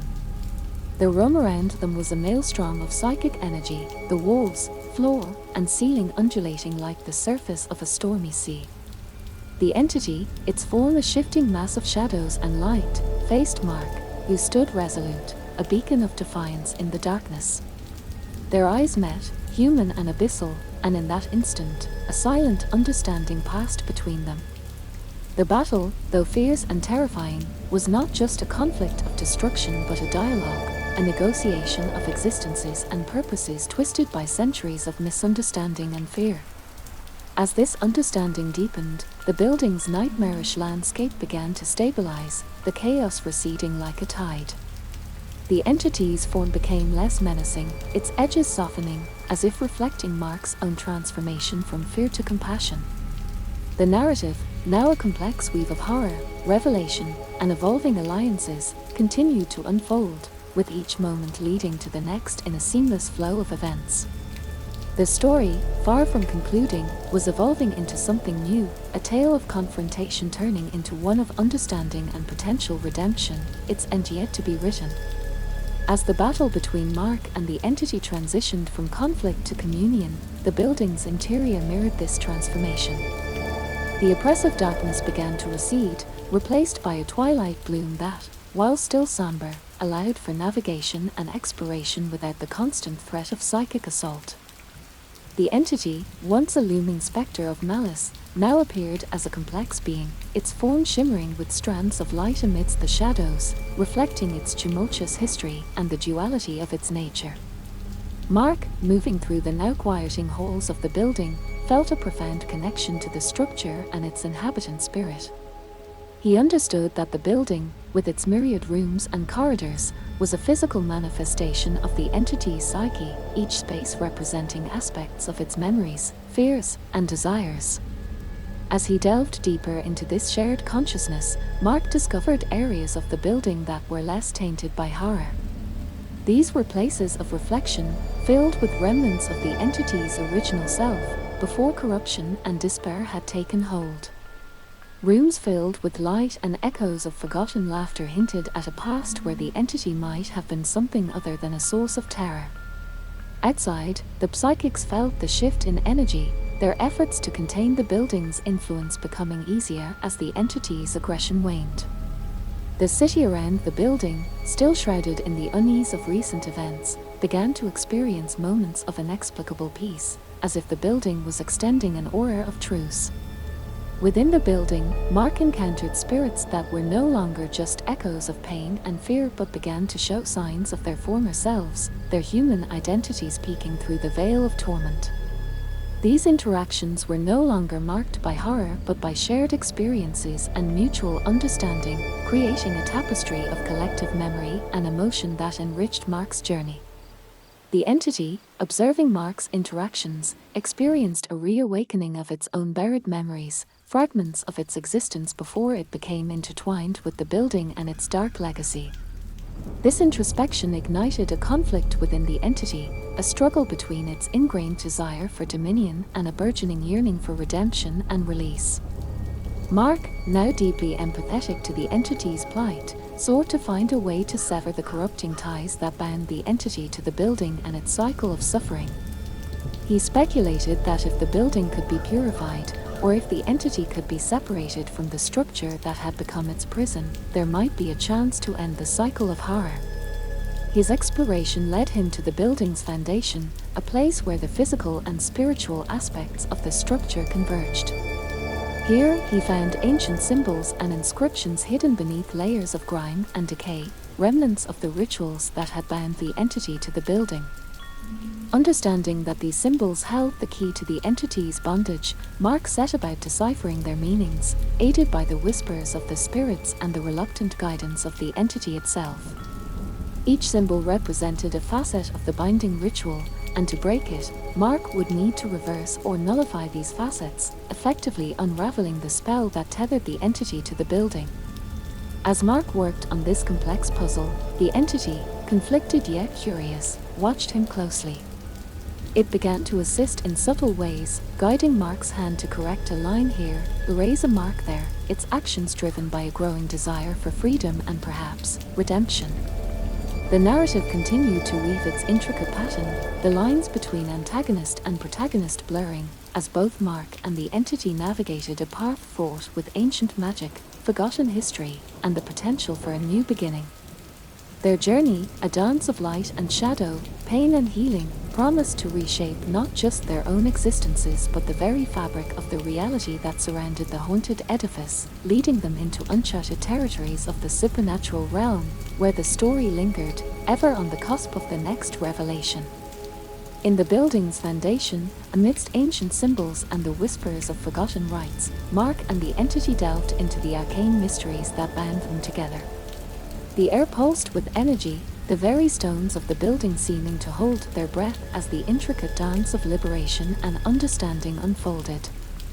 Mark, guided by the entity's newfound cooperation, traced the symbols with his fingers, each movement untying the knots of dark magic that had woven the entity's essence into the building's fabric. With each symbol deciphered and neutralized, a wave of relief and anguish rippled through the halls, as if the building itself was both mourning and rejoicing at the prospect of release. The entity, its form fluctuating between shadow and light, revealed its history to Mark through visions and emotions. It showed him the time before the building, when it was free to roam the earth, a spirit of nature and balance, neither good nor evil, until it was captured and bound by those who sought to use its power for their own dark purposes. As the layers of its past were peeled away, the entity's true form began to emerge, a luminous being of intricate patterns of light and energy, trapped in a shell of darkness and pain. It expressed remorse for the horrors it had inflicted while under the influence of the building's corrupting presence, its remorse palpable in the cold, charged air of the underground chamber. Mark, moved by the entity's plight, worked with renewed fervor. He understood that freeing the entity was not just an act of liberation but also one of healing, an opportunity to mend a wrong that had reverberated through decades, affecting countless lives. Meanwhile, the psychics outside continued their vigil, their circle now a conduit for the positive energies that Mark and the entity were generating within. The city around the building felt this shift, the air gradually lightening, the pervasive sense of dread lifting like fog at sunrise. Within the building, as each binding symbol was nullified, the spirits of those trapped within began to find peace. Their forms, once twisted by torment, started to regain the semblance of their former selves, and one by one, they were released from their ethereal prison, their departure marked by bursts of light and a diminishing of the oppressive atmosphere that had dominated the building. The entity, now nearly free, shared with Mark a vision of the future, a world where it could exist in harmony with humanity, not as a source of fear, but as a guardian of the balance between the natural and supernatural realms. This vision extended beyond the city, hinting at a global network of such entities, each associated with their own structures or locations, all seeking a return to a state of equilibrium disrupted by human interference. As the final symbol was confronted, a surge of energy erupted from the core of the building, racing through its corridors and bursting from its windows in a dazzling display of light. The entity, fully revealed in its true form, was a magnificent presence, a being of light and energy, its darkness completely shed. The building itself underwent a transformation, its sinister aspects fading away, replaced by a serene and benign presence. The once dreaded structure now stood as a monument to the journey of redemption and understanding that had transpired within its walls. Mark, exhausted yet exhilarated, stood at the heart of this transformation, a bridge between the human and the supernatural, his own spirit forever changed by the ordeal. The bond he had formed with the entity was not severed but transformed, evolving into a partnership based on mutual respect and a shared desire to maintain the balance between the worlds. As the narrative continued, it promised to explore not just the aftermath of this monumental event, but also the broader implications of the awakened network of entities and their interactions with humanity. The story, far from concluding, was just beginning a new chapter in an ever-expanding saga of horror, mystery, and wonder, where the boundaries of reality were continually redrawn in the dance of light and shadow that plays across the tapestry of existence. With the entity freed and the building's malevolent influence cleansed, Mark and the entity, now allies, faced the dawn of a new era. The city, once shrouded in an almost palpable dread, began to heal, its citizens feeling an unexplained lift in their spirits. The building, transformed from a nexus of terror to a beacon of peace, stood as a testament to their journey and struggle. However, the resolution of one mystery often heralds the unveiling of another. The liberation of the entity and the cleansing of the building had sent ripples through the fabric of the supernatural world, awakening other entities bound to their own anchors, whether buildings, lands, or objects, each with their own stories and burdens. Mark, with his unique bond to the entity and newfound understanding of the supernatural realm, found himself drawn into this wider world. He became a mediator of sorts, a role that led him to travel beyond the city, exploring ancient sites and forgotten places where other entities lay in wait, some seeking freedom, others revenge or continuation of their dark legacies. Each location held its own challenges and dangers. Some entities were benevolent, twisted into malevolence by external forces and eager for release. Others reveled in their power and influence, corrupted over centuries of dominion and darkness, and were not so easily persuaded to relinquish their grip on the material world. As Mark navigated this complex landscape, he encountered other individuals and groups aware of the supernatural's existence. Some were allies, offering aid and knowledge. Others saw the entities and their powers as opportunities for exploitation, seeking to control or harness them for personal gain or broader agendas. The entity, now a constant companion to Mark in his journey, provided insight and guidance, its powers allowing them to communicate over distances and through barriers both physical and spiritual. Together, they uncovered a network of ley lines, channels of energy that connected the entities and their anchors, forming a web of power that spanned the globe. This network, long dormant and disrupted by human civilization and its disregard for the old ways, was beginning to stir, influenced by the shifts caused by Mark and the entity's actions. The lines pulsed with energy, hinting at a deeper, more ancient magic at play, one that predated the known history of humanity and the entities themselves. As Mark delved deeper into this mystery, he discovered that the ley lines converged at several focal points around the world, places of immense power that held the key to understanding the true nature of the entities and their roles in the world's balance. These focal points, guarded by the oldest and most powerful entities, were the heart of the network, the control centers of the Earth's mystical energies. Meanwhile, in the shadows, a cabal of individuals and organizations, aware of the shifting supernatural landscape, began to mobilize.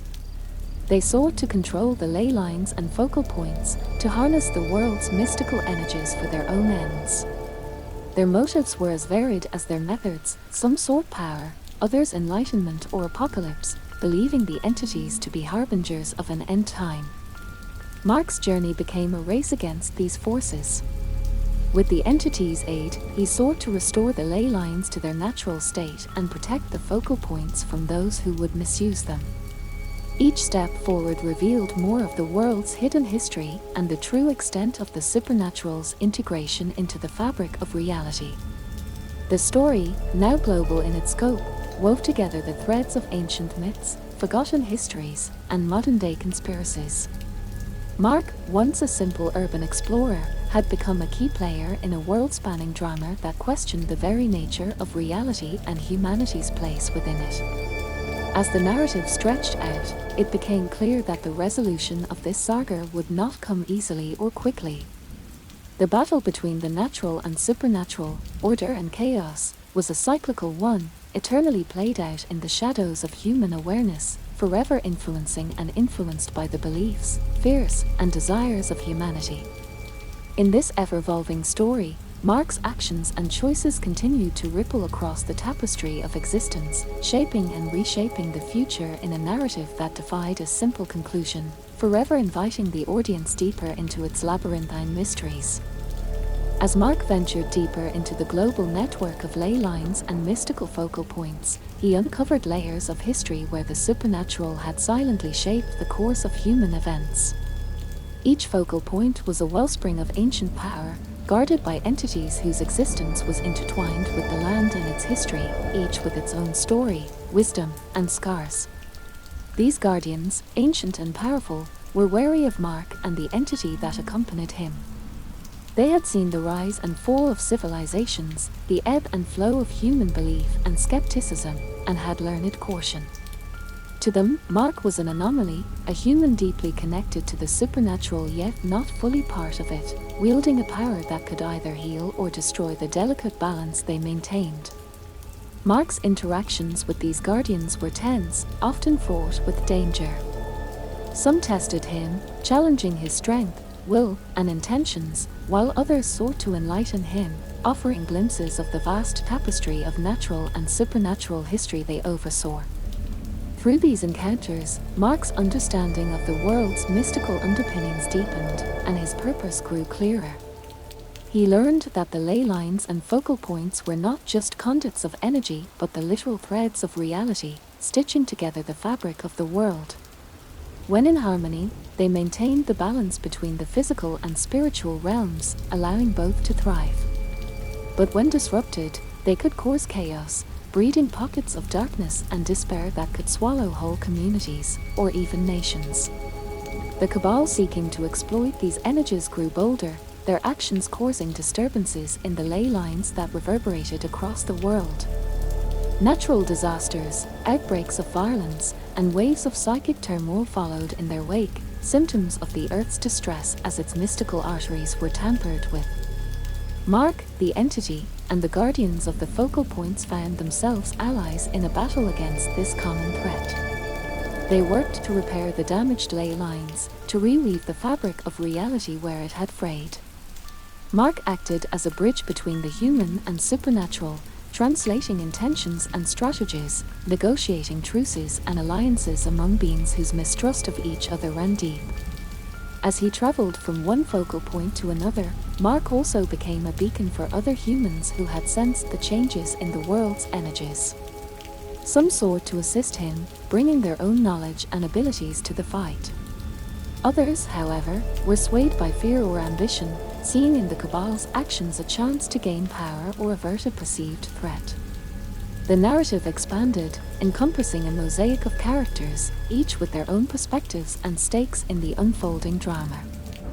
The Cabal, revealed as a coalition of powerful figures from across the globe, had their own internal conflicts and agendas, with factions advocating for domination, others for stewardship, and some for the outright destruction of the ley lines to reshape the world according to their vision. The conflict escalated into a shadow war, fought in the hidden places of the world, in the depths of the earth, and in the realms of the spirit. Battles were waged not just with weapons but with magic, willpower, and the very forces of nature, as the ley lines themselves became battlegrounds. Mark, at the center of this storm, faced not only external threats but internal challenges. His connection to the entity and the ley lines changed him in ways he could not have anticipated. He grew more powerful but also more sensitive to the fluctuations of the world's energies, bearing the pain of the Earth's wounds and the weight of its guardians' ancient sorrows. As the saga unfolded, the lines between hero and villain, between saving the world and destroying it, blurred. Each character's actions, whether for good or ill, added threads to the intricate web of cause and effect that drove the narrative forward. The story, now a complex interplay of individual journeys, global stakes, and cosmic forces, continued to evolve, defying simple resolutions or endings. Instead, it beckoned the audience deeper into its mysteries, promising revelations and challenges that lay just beyond the horizon, in a narrative that was as boundless and intricate as the ley lines that pulsed at its heart. As the Shadow War intensified, Mark's role as mediator and warrior brought him into the heart of the Cabal's operations, uncovering a labyrinthine organization with roots stretching back through history, entwined with the world's most powerful and secretive societies.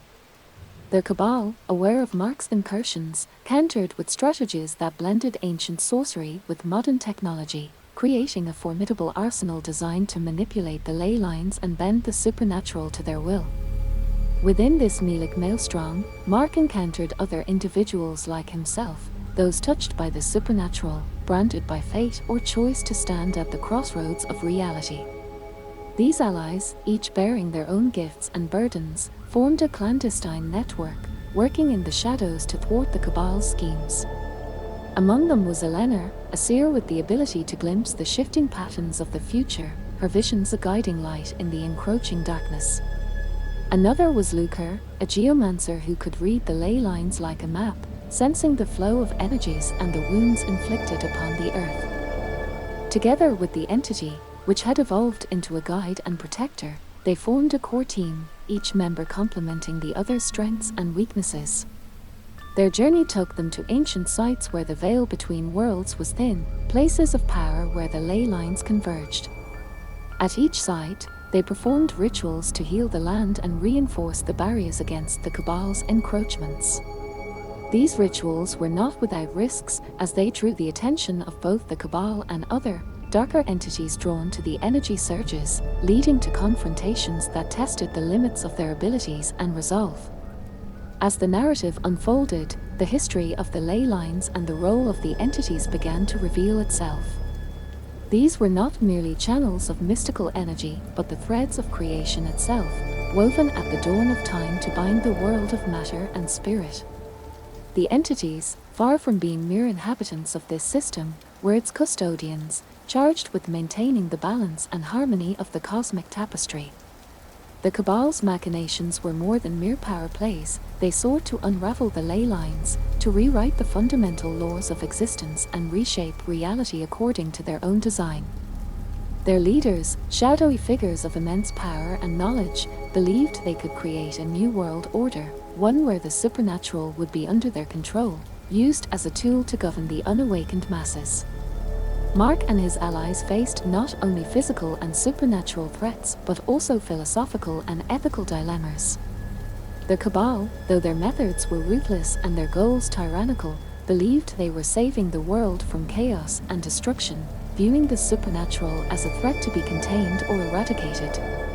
The struggle reached deeper, touching on the nature of power, freedom, and destiny. Were the ley lines and their guardians truly benevolent? Was humanity meant to live in ignorance of the true workings of the universe, or was it time for a new era where the lines between physical and spiritual were erased? These questions haunted Mark as he navigated the complex web of alliances, betrayals, and battles. Each victory was shadowed by doubts, each defeat a lesson in the brutal economics of power and sacrifice. As the narrative wove through these tangled threads, the story expanded into a tapestry of mythic proportions, where every action resonated with the echoes of ancient prophecies and every decision shaped the future of not just the Earth, but of reality itself. The saga, far from nearing its end, continued to unfold, its scale and complexity growing with each new revelation and conflict. The line between friend and foe blurred, as did the boundary between good and evil, each character and faction a shade of grey in the ever-evolving narrative of the ley lines and the cosmic balance they represented.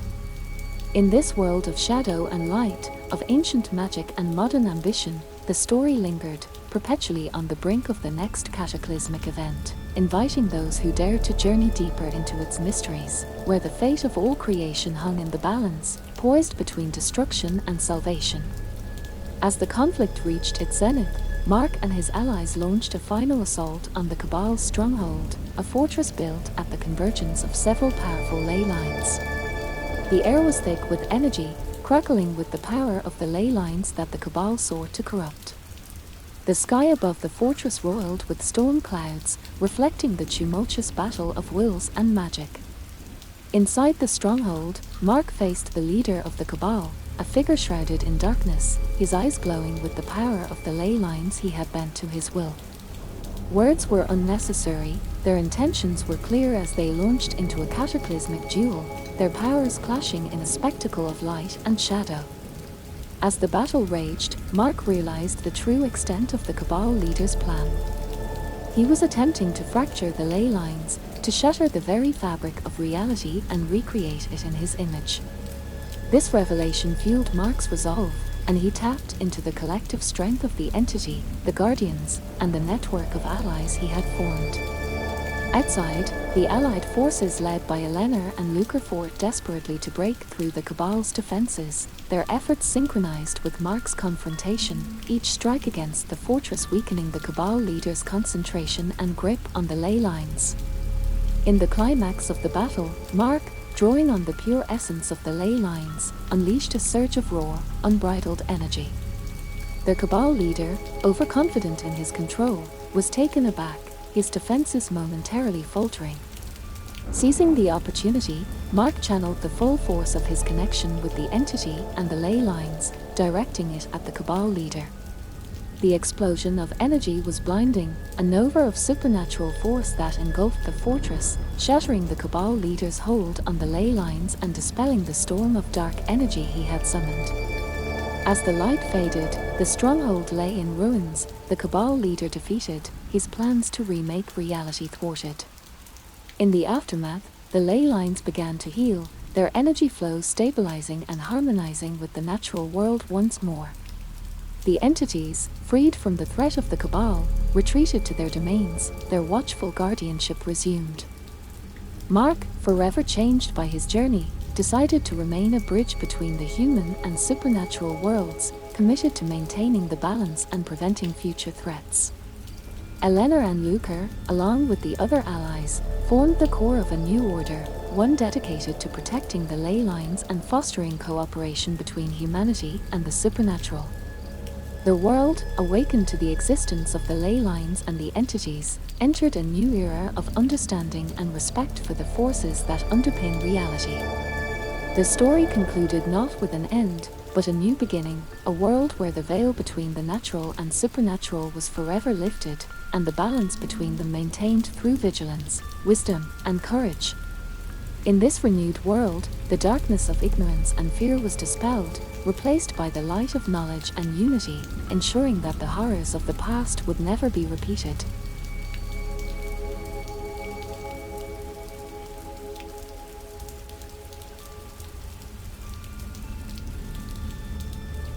In the heart of a dense, shadowy forest, Alex and Jamie stumbled upon an abandoned cabin during their weekend hike.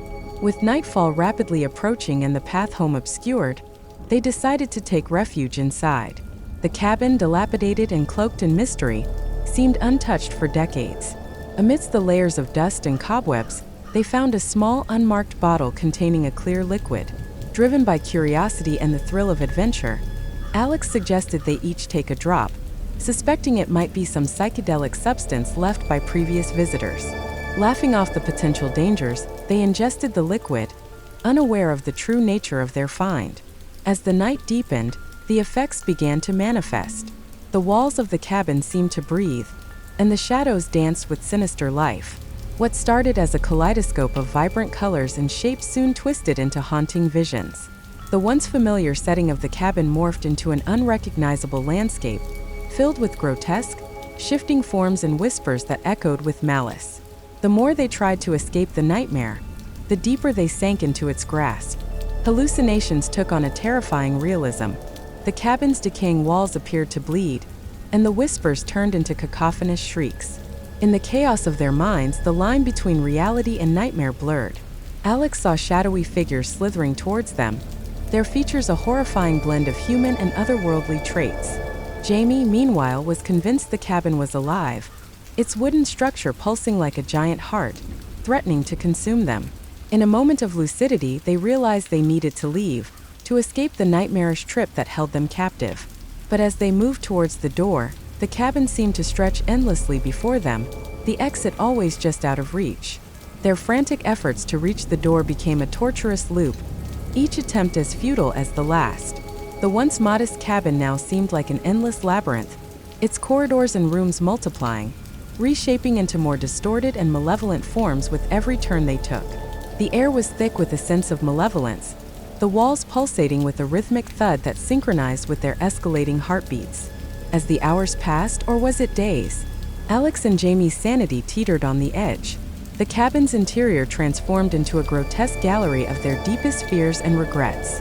Portraits hung on the walls, initially blank, gradually painted themselves in horrific detail, depicting scenes from their pasts twisted into nightmarish versions. Each room presented a new terror, a new torment, as if the cabin fed on their psychological anguish and spat it back in a monstrous display. In one room, Alex found himself alone, facing a mirror that reflected not his current self but a myriad of past versions, each accusing him of the mistakes and choices that led him here. The reflections spoke in unison, their voices a dissonant chorus that drilled into his mind, revealing hidden truths and forgotten memories that shattered his understanding of reality. Meanwhile, Jamie wandered into a dimly lit library filled with books that contained not words but moving images of her life's most traumatic moments. The pages turned on their own, forcing her to relive each event with intensified fear and sorrow. The books seemed to be alive, whispering her name, pulling her deeper into the abyss of her own psyche. Together yet apart, they struggled to maintain a grasp on what was real, And what was the horrific illusion crafted by the cabin? The boundary between the physical and the psychological dissolved, leaving them in a state of perpetual horror, questioning the very nature of their existence. Amidst the chaos, they occasionally crossed paths, their encounters brief and disorienting. In these fleeting moments, they saw not only the terror in each other's eyes, but also the dawning realization that their ordeal might be an endless cycle of fear and madness. The cabin, with its ever-changing architecture and surreal horrors, seemed to be alive, feeding on their despair and confusion. As dawn approached, or so it seemed, they found themselves in the main hall of the cabin, which now resembled an ancient, decrepit temple dedicated to some forgotten deity. The walls were covered in esoteric symbols and carvings that writhed and shifted under their gaze. In the center stood an altar, upon which lay a book bound in human skin, its pages filled with arcane knowledge that promised answers yet threatened madness. Compelled by an unknown force, they moved towards the altar, each step heavier than the last, their minds assaulted by the cacophony of screams and whispers that seemed to emanate from the very essence of the cabin. As Alex and Jamie approached the altar, the air around them grew colder, and the whispers coalesced into a voice that was both alien and familiar. It spoke in riddles and prophecies, hinting at truths too terrifying to comprehend. The book on the altar beckoned them, its pages fluttering as if caught in a non-existent breeze, waiting for them to read its forbidden contents. With each step, memories and reality intertwined, creating a tapestry of horror that revealed the cabin's true nature. A nexus between dimensions, a place where the fabric of reality was thin and malleable, haunted by entities that fed on human fears and emotions. In a desperate bid for escape and understanding, Alex reached the altar first, his hands trembling as they touched the ancient tome. The moment his skin made contact with the book's cover, visions of the cabin's past flooded into his mind. Centuries of rituals, sacrifices, and the summoning of eldritch beings, all orchestrated by generations of cultists who sought to harness the power that lay within its walls. Meanwhile, Jamie, caught in a trance, wandered through the shifting corridors, her path illuminated by ghostly lights that guided her to the heart of the cabin. She arrived in a chamber beneath the main hall, a sanctum filled with relics and artifacts that pulsed with an otherworldly energy. In the center, a large, crystal-like structure emanated a haunting glow, its core alive with swirling spectral forms. As Alex delved deeper into the book's contents, he began to chant in a language unknown to him, yet it flowed from his lips with unsettling ease. The cabin responded to his voice, its structure groaning and creaking, as if the building itself was awakening from a long slumber. The walls bled shadows and the air thickened, crackling with arcane energy.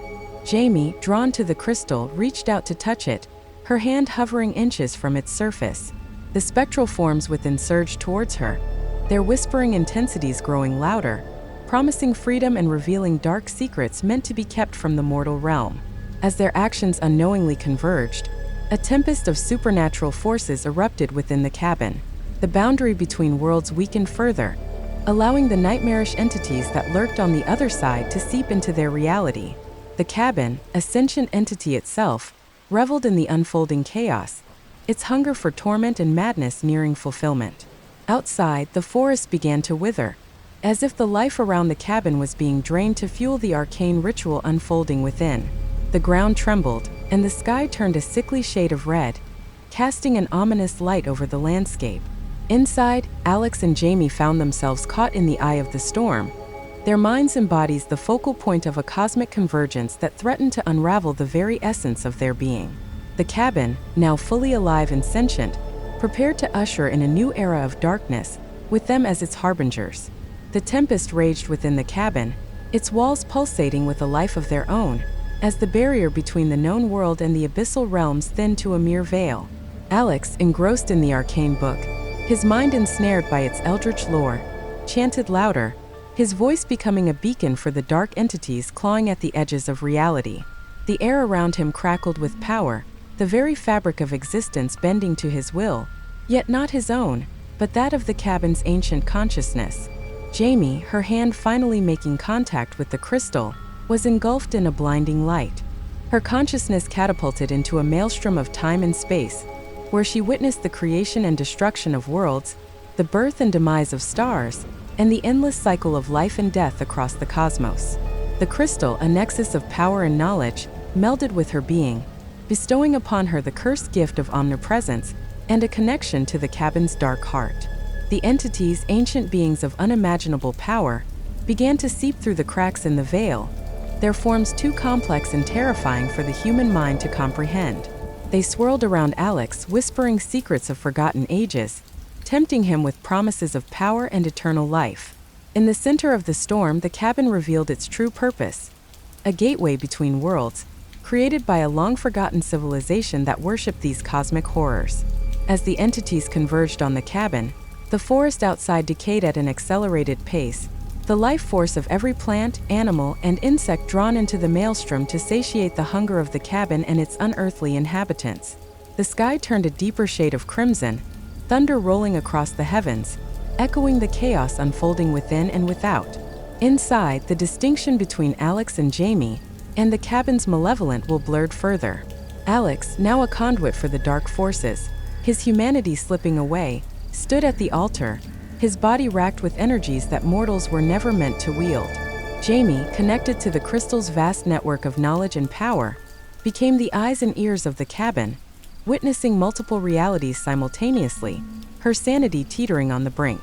The cabin, now fully awakened, began to reshape not only its interior but also the world around it, creating a landscape of nightmares, a realm where the rules of physics and logic no longer applied. The ground split open, revealing chasms that led to unknown depths, the sky above torn asunder, opening gateways to other dimensions where the stars blinked with malevolent intent. In this new reality, Alex and Jamie, no longer entirely human, became the avatars of the cabin's will, their previous lives fading like distant dreams. The horror that had started as a nightmarish trip had become their new existence, a surreal, never-ending odyssey through realms of darkness and madness, under the watchful gaze of the cabin and the eldritch entities it served. In this altered realm where the cabin stood as a monolithic beacon of ancient power, the landscape around it twisted into an ever-changing tableau of horror and beauty, reflecting the chaos of the cosmos it tapped into. The once decaying forest was now a labyrinth of gnarled trees, their branches intertwining to form archways leading to different planes of existence, each pathway promising or threatening untold mysteries and dangers. Alex, completely absorbed by the cabin's influence, became the orchestrator of this new world, his human form occasionally flickering, revealing glimpses of the cosmic horror that he was transforming into. He moved through the cabin and the surrounding landscape like a deity, reshaping reality with gestures, his chants echoing through the woods like the hymns of creation and destruction. Jamie, her essence merged with the crystal's network, traversed through the strands of time and space, witnessing the birth and end of countless realities. Her physical form occasionally appeared throughout the cabin and the forest, her eyes glowing with the knowledge of the ancients, her voice a symphony of the universe's secrets. The entities that had crossed into their world roamed the landscape, some as colossal beings that towered over the trees, casting shadows that twisted the fabric of reality, others as ethereal whispers that influenced thoughts and dreams, weaving madness and enlightenment in equal measure. They revered the cabin and its avatars, Alex and Jamie, as the heralds of a new epoch where the boundaries between the physical and the metaphysical no longer existed. In this realm, time and space lost their meaning. Days and nights blended into a perpetual twilight, where the sun and moon hung together in a sky that was a canvas of cosmic phenomena. The very air pulsated with energy, alive with the potential of creation and the threat of annihilation. As the cabin's power grew, its influence began to seep beyond the immediate wilderness, affecting distant lands and seeping into the dreams and realities of unsuspecting people around the world. Individuals sensitive to the supernatural awoke from dreams filled with visions of the cabin and its dark heart, feeling an inexplicable pull towards the forest where it resided. Back at the center of this maelstrom, the cabin itself began to evolve, its wooden structure occasionally shifting into stone, metal, or even flesh, its interior an ever-changing maze that defied the laws of physics. Rooms appeared and disappeared, each holding artifacts and relics that were keys to other dimensions, each corridor leading to landscapes that were both alien and eerily familiar. Alex and Jamie, now more than human, less than gods, stood at the threshold of infinite possibilities, their destinies intertwined with the cabin's ancient purpose. They were the custodians of a power that could either unlock the ultimate secrets of the universe or unravel the very threads of existence. The fabric of reality continued to warp and weave around the cabin, creating a domain where the impossible became mundane, and the horrific became alluring. The forest, now a vast, interdimensional nexus, attracted beings and wanderers from across the multiverse, each seeking the cabin's secrets or falling prey to its lures. Alex, embodying the cabin's will, orchestrated this cosmic concourse, his form fluctuating between the human and the incomprehensible. He manipulated the energies of creation and destruction with a mere thought, crafting landscapes and realities that served the cabin's inscrutable purposes. His voice, now a chorus of echoes from beyond, commanded the entities and forces that gathered, weaving their powers into the tapestry of the ever-expanding realm. Jamie, her consciousness entwined with the crystal's vast network, navigated the streams of time and existence, her form manifesting across various dimensions simultaneously. She absorbed knowledge and wisdom from the ages, her presence becoming a beacon for those seeking the esoteric truths hidden within the cabin's core. The entities that roamed the forest, drawn by the cabin's power, varied from the eldritch to the divine, each adding their essence to the maelstrom of energy that the place had become. Some were benign, offering glimpses of enlightenment and cosmic harmony, while others were malevolent, spreading fear and chaos, relishing in the turmoil that the cabin's awakening had wrought. Within this ever-shifting realm, the cabin stood as the anchor, its appearance now ever-changing, mirroring the myriad realities it connected to. Its doors no longer led to mere rooms but to worlds and dimensions, each doorway a portal to a different universe, each window a view into alternate timelines. The influence of the cabin and its avatars began to echo through the dreams and nightmares of every sentient being in the universe, calling to them, beckoning them to join the congregation of cosmic entities gathering in the forest.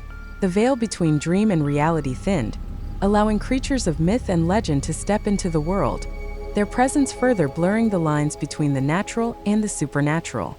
As the boundary between the cabin's realm and the rest of the universe continued to erode, the distinction between past, present, and future became irrelevant.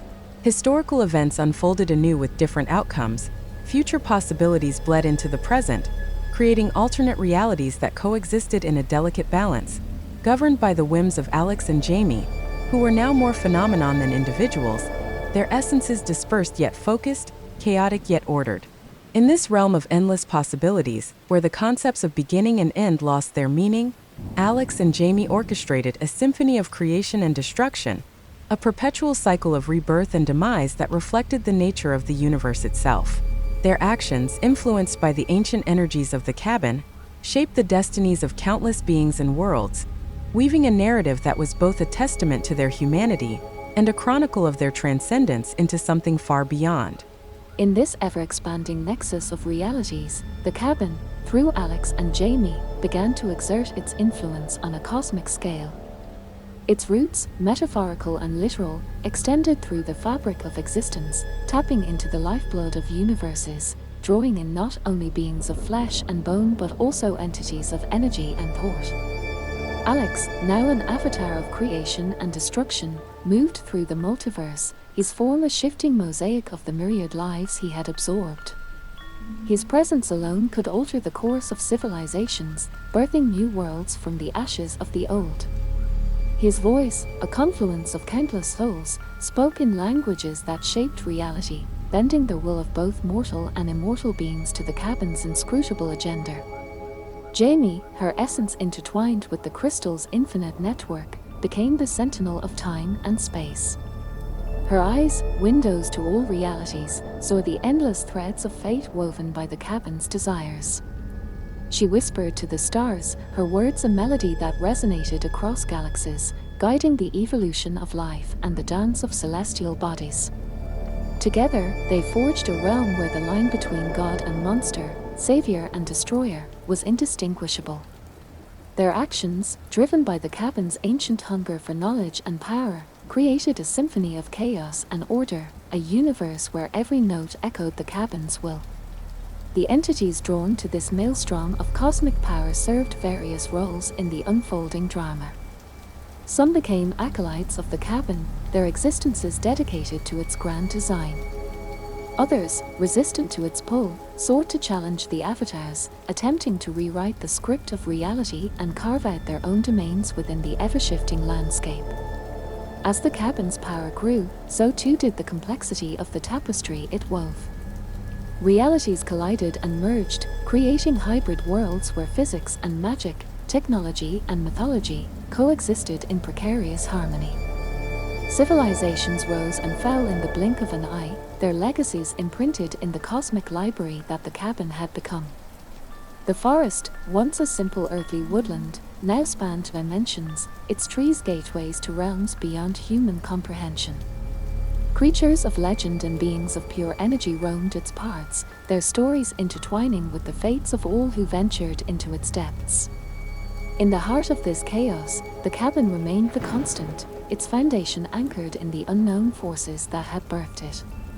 Alex and Jamie, bound to its essence, were both prisoners and rulers, their wills intertwined with its own, their fates a reflection of its endless desire to explore the boundaries of existence.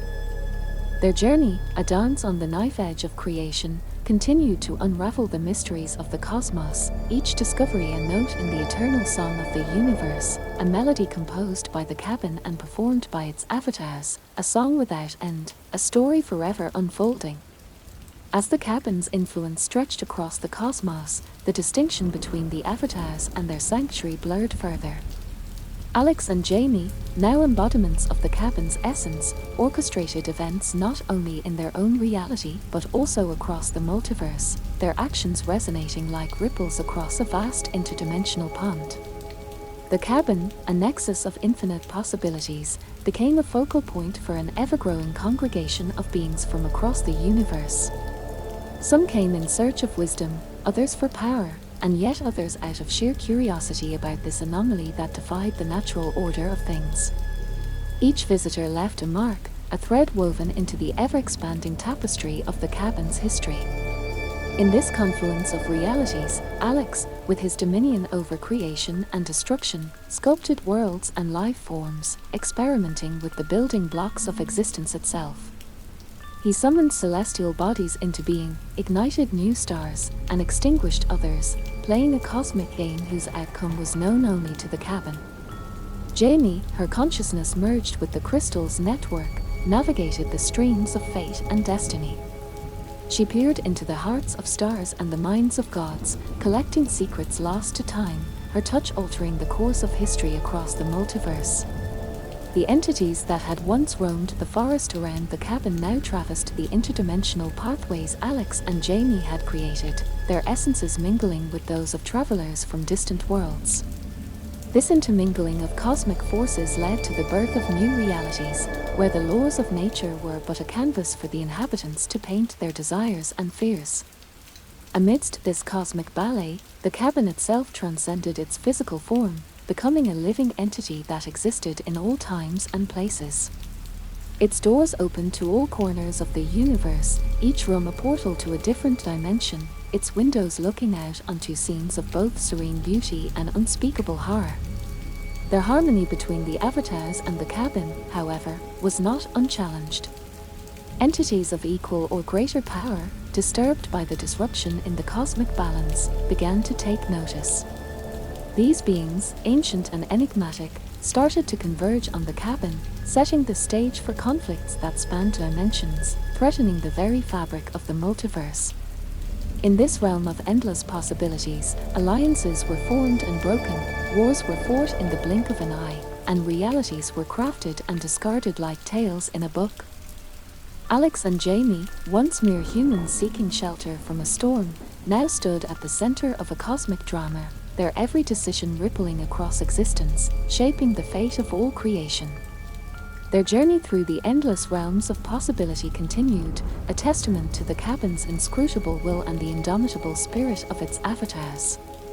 The story of the cabin and its inhabitants became a legend whispered across time and space, a saga of power, transformation, and the eternal quest for knowledge. As the saga of the cabin and its avatars unfurled across the cosmos, its influence became a beacon for entities and powers beyond the comprehension of mortal minds. The cabin, now a cosmic landmark, stood as a testament to the boundless possibilities of existence, its essence intertwined with the fabric of the multiverse itself. The avatars, Alex and Jamie, navigated this endless expanse, their identities no longer fixed but fluid, changing with the needs and whims of the cabin. They delved into ancient conflicts between primordial forces, arbitrating in disputes that shaped the structure of reality, their decisions echoing across dimensions. The cabin's doors, gateways to infinite worlds, began to open more frequently, drawing in adventurers, seekers, and sometimes invaders from distant realms. Each visitor brought with them their own stories, desires, and fears, adding to the cabin's growing legend. The forest around the cabin evolved into a cosmic crossroads where beings from different universes met, shared knowledge, and sometimes clashed, their encounters shaping new narratives in the cabin's ever-expanding lore. In this interdimensional nexus, the boundaries between past, present, and future blurred. Historical events were revisited and altered, creating alternate timelines that coexisted in a delicate mosaic of possibilities. Futures that might have been and realities that could exist intertwined, creating a network of temporal pathways that Jamie, with her connection to the crystal's network, navigated with increasing ease. Alex, wielding the power to create and destroy, experimented with the essence of life itself, crafting beings and ecosystems that defied imagination. His creations populated new worlds, each a reflection of the cabin's infinite complexity, each an experiment in existence.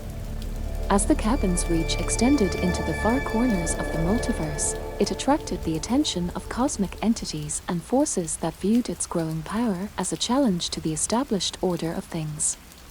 These entities, some as old as the universe itself, began to probe the boundaries of the cabin's domain, testing its strength and the resolve of its avatars. This new phase of existence brought with it a series of confrontations and alliances that transcended the known laws of physics and magic.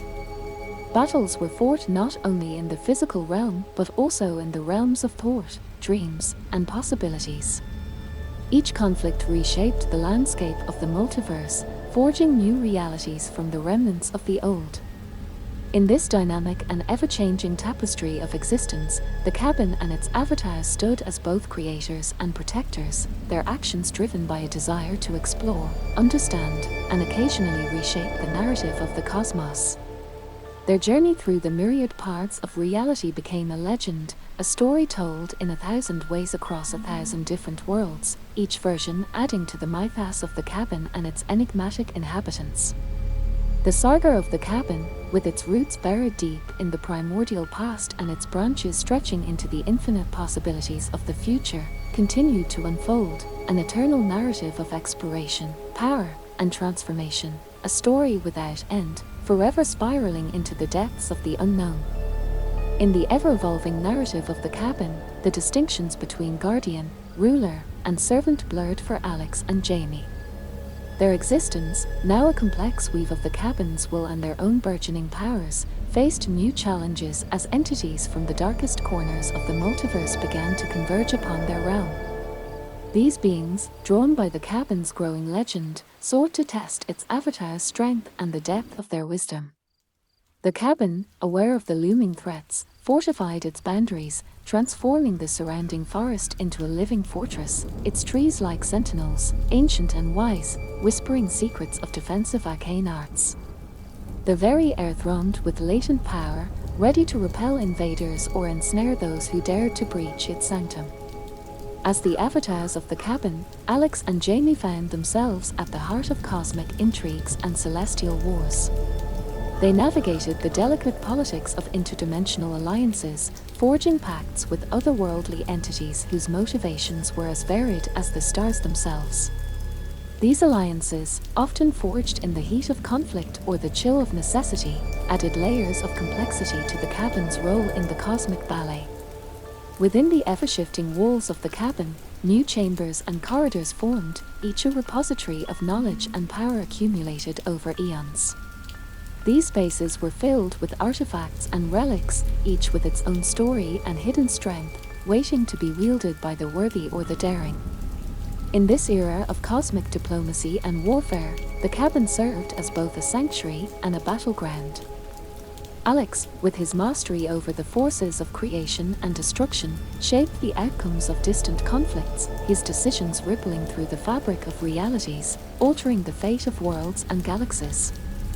His form, ever-changing, became a symbol of the cabin's omnipotence and its indomitable will. Jamie, her consciousness fused with the crystal network, transcended physical boundaries, her essence spreading across the cosmos, touching minds and spirits, guiding them through the mazes of their destinies.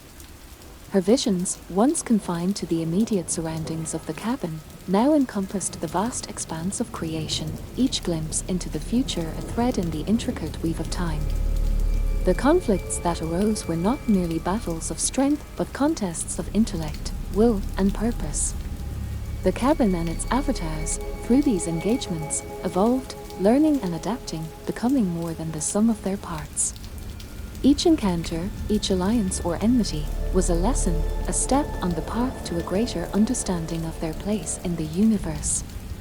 The narrative of the cabin, interwoven with the destinies of countless beings and worlds, became a cosmic epic, a story of growth, challenge, and transformation.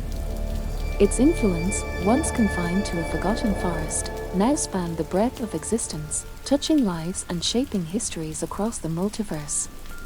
As the cabin and its avatars navigated the intricate dance of cosmic forces, they faced the eternal paradox of power and responsibility, creation and destruction, embodying the dual nature of their existence. Their journey, a perpetual odyssey through the realms of the possible and the impossible, continued to unfold, a testament to the enduring legacy of the cabin and its place in the cosmic tapestry. As the saga of the cabin and its avatars deepened, the cosmic balance shifted.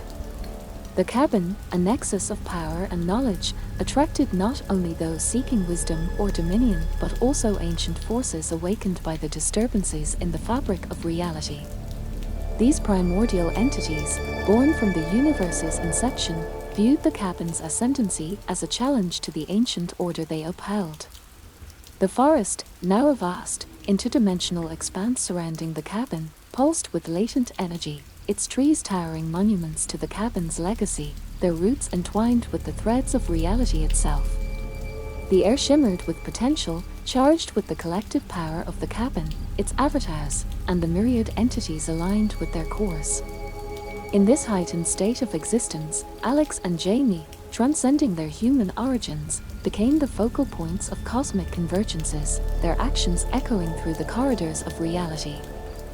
Alex, wielding his powers with increasing precision, crafted realms that served as bastions against the encroaching ancient forces, his creations a blend of artistry and strategy, each world a fortress in the multiverse ever-expanding battlefield. Jamie, her mind a conduit for the crystal's infinite knowledge, navigated the streams of time and destiny with unparalleled acuity. Her foresight became crucial in preempting the moves of the primordial entities, her strategies a complex web of actions and reactions designed to safeguard the cabin's dominion. The cabin itself, sensing the imminent clashes with these ancient adversaries, fortified its essence, weaving protective spells and barriers into the very fabric of its being. Its doors, once welcoming portals to seekers and wanderers, now served as gateways to strategic vantage points across the multiverse, each opening a chess move in the grand cosmic game it played against its age-old foes. Battles raged across dimensions, each confrontation a storm of energies, with outcomes that reshaped worlds and altered the courses of stars.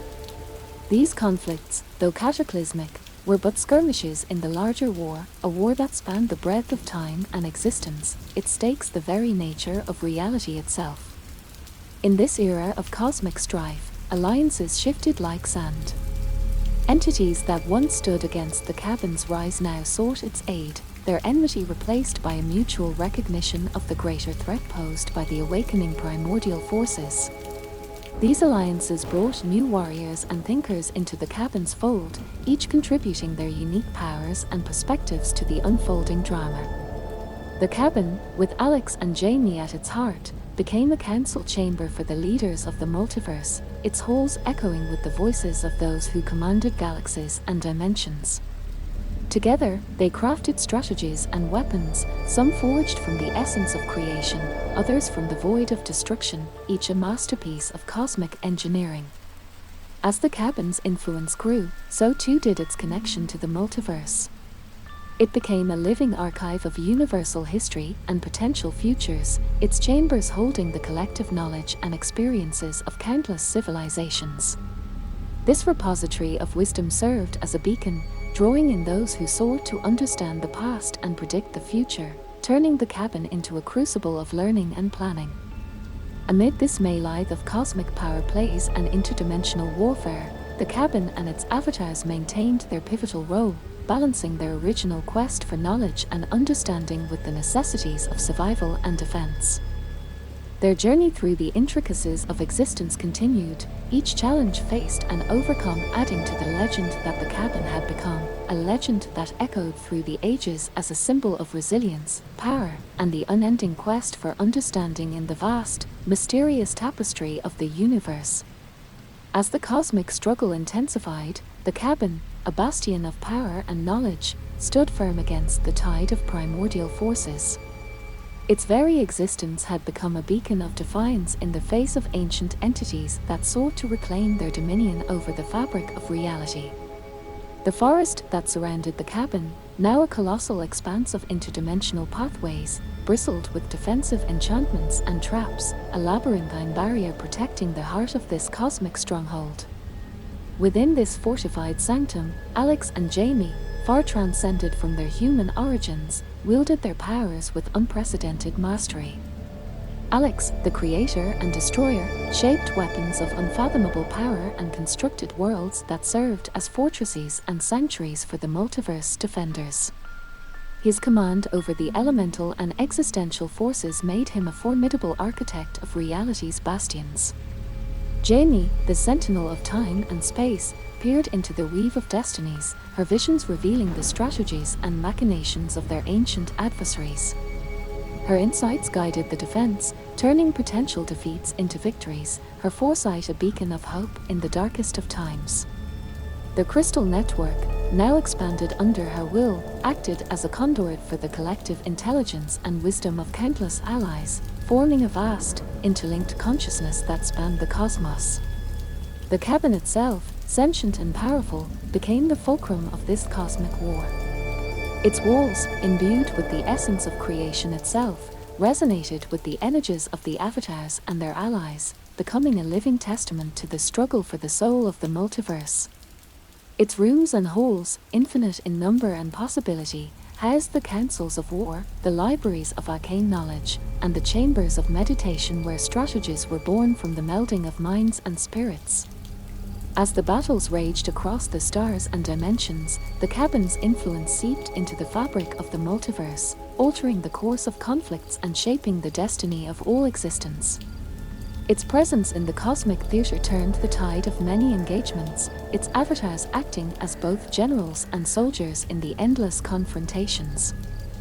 The war, while brutal and unyielding, brought about alliances between realms and races that had once been foes, united now by the common threat of annihilation. This unity, forged in the fires of cosmic conflict, led to an unprecedented era of cooperation and knowledge sharing, with the cabin at its center, a hub of strategic and scholarly exchange. In this crucible of cosmic force, the cabin's legacy grew, its story woven into the legends of 1,000 worlds. Tales of the battles fought in its shadow, of the heroes and villains who emerged from its trials, and of the avatars who defied the ancient orders to shape a new narrative for the multiverse, spread far and wide, inspiring hope and fear in equal measure. The saga of the cabin and its avatars, Alex and Jamie, became a mythic odyssey, a story of endurance, struggle, and the relentless pursuit of a future where the myriad threads of reality could coexist in harmony. Their journey through the maelstrom of cosmic warfare and interdimensional politics was a testament to their evolution from mere mortals to pivotal architects of existence, their every decision and action resonating through the ages, shaping the endless tapestry of the multiverse.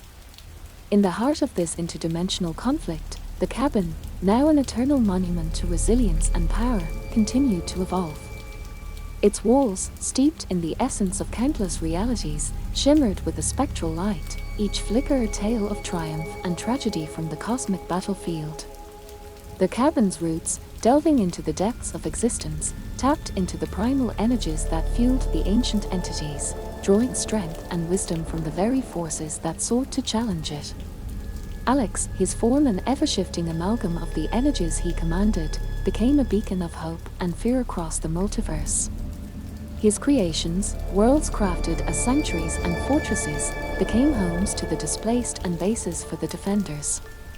His powers, both wondrous and terrifying, shaped the flow of battles, his name whispered as a prayer and a curse by those who knew of his role in the cosmic saga.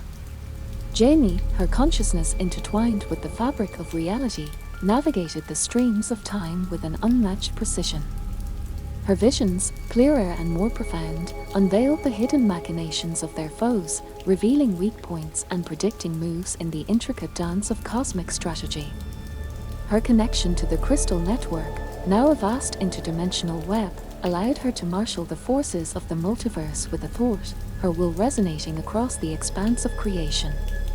The cabin, a nexus of untold power, became a symbol of the struggle against the encroachment of the primordial darkness.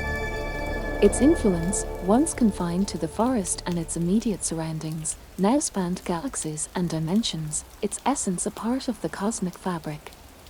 The battles that raged around it were not merely for control of territory or power, but for the very nature of reality itself. The forest, a colossal, living entity, echoed with the cries of the fallen and the roars of the victorious.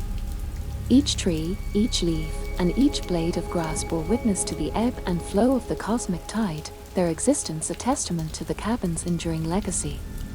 Creatures of myth and legend roamed its paths, guardians of the Nexus, their fates intertwined with the cabin's destiny. As the war continued, new alliances were formed, each entity and realm bringing its unique strength to the fray. The cabin, through Alex and Jamie, orchestrated a symphony of cooperation and conflict, each note a move in the grand strategy, each chord a life or a world saved from oblivion.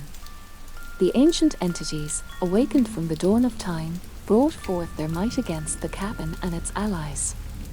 Their power, raw and untamed, clashed with the refined energies of the cabin, creating rifts and tears in the fabric of space and time, gateways to unknown realms and forgotten dimensions.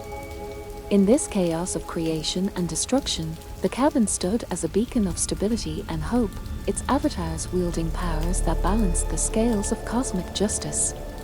The war, a tapestry of light and shadow, painted a picture of the struggle that spanned the breadth of existence, a battle that was as much about the future of the multiverse as it was about the redemption or damnation of the ancient entities themselves. The story of the cabin, Alex, and Jamie, entwined with the fate of all creation, continued to unfold, a narrative of endless possibilities, of battles fought in the shadows and the light, where every victory and every defeat was a note in the eternal symphony of the cosmos. As the war for the multiverse raged on, the cabin and its avatars, Alex and Jamie, stood at the precipice of an existential abyss. The ancient entities, their powers unfathomable, launched a final, desperate assault, tearing through the fabric of reality itself, aiming to obliterate the cabin and reclaim their primordial dominion. In the heart of the cosmic storm, the cabin pulsed with a serene, unyielding light, its essence now fully entwined with Alex and Jamie. They stood together, no longer mere avatars, but the very embodiment of the cabin's will and purpose. Their eyes, ablaze with the knowledge of eons, looked upon the advancing chaos with calm determination. The final battle was apocalyptic. The forces of the multiverse, led by the cabin, clashed with the ancient entities in a maelstrom of energy that tore at the seams of existence. Stars blinked out of existence, galaxies shattered, and the fabric of reality twisted and screamed under the strain of the conflict. Alex, wielding the power of creation and destruction, shaped weapons of pure energy, each blow striking against the ancient darkness with the force of a collapsing universe. His form, both terrifying and awe-inspiring, danced through the battlefield, a spectre of vengeance and protection. Jamie, her mind one with the crystal network, orchestrated the movements of their allies, her strategies a web of light in the darkness, guiding the forces of the multiverse with precision and grace. Her visions, once fragmented by the tides of time, now revealed the path to victory, a narrow thread of fate among the entangled possibilities of ruin. The cabin, the heart of their power, resonated with the collective will of every being that stood in defense of the multiverse. It became a beacon of unyielding light, piercing the shadow of the ancient entities, weakening their forms, and unraveling their essence. In the climax of the battle, as the forces collided with a power that threatened to unravel the tapestry of reality, a silence fell over the cosmos. Alex and Jamie, channeling the combined energies of the cabin and its allies, struck a final, decisive blow. A wave of pure, searing light surged through the multiverse, targeting the core of the ancient darkness. The impact was cataclysmic. The ancient entities, their forms and essences exposed, were consumed by the light, their screams echoing through the void as they were dissolved into the fundamental energies of creation. The shockwave of the explosion reverberated across the cosmos, shattering the remnants of their forces and restoring the damaged fabric of reality. In the aftermath, the multiverse was forever changed. The cabin, now a legend across the expanse of creation, stood as a monument to the victory of order over chaos, of light over darkness.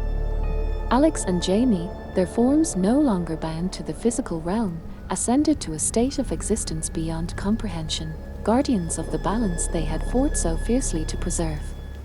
The forest around the cabin, once a battleground, blossomed anew, a paradise of peace and beauty, a testament to the resilience of life and the enduring power of hope. The cabin itself, its purpose fulfilled, stood silent and serene, its doors open to all who sought its wisdom, its rooms filled with the echoes of the epic saga that had unfolded within and beyond its walls.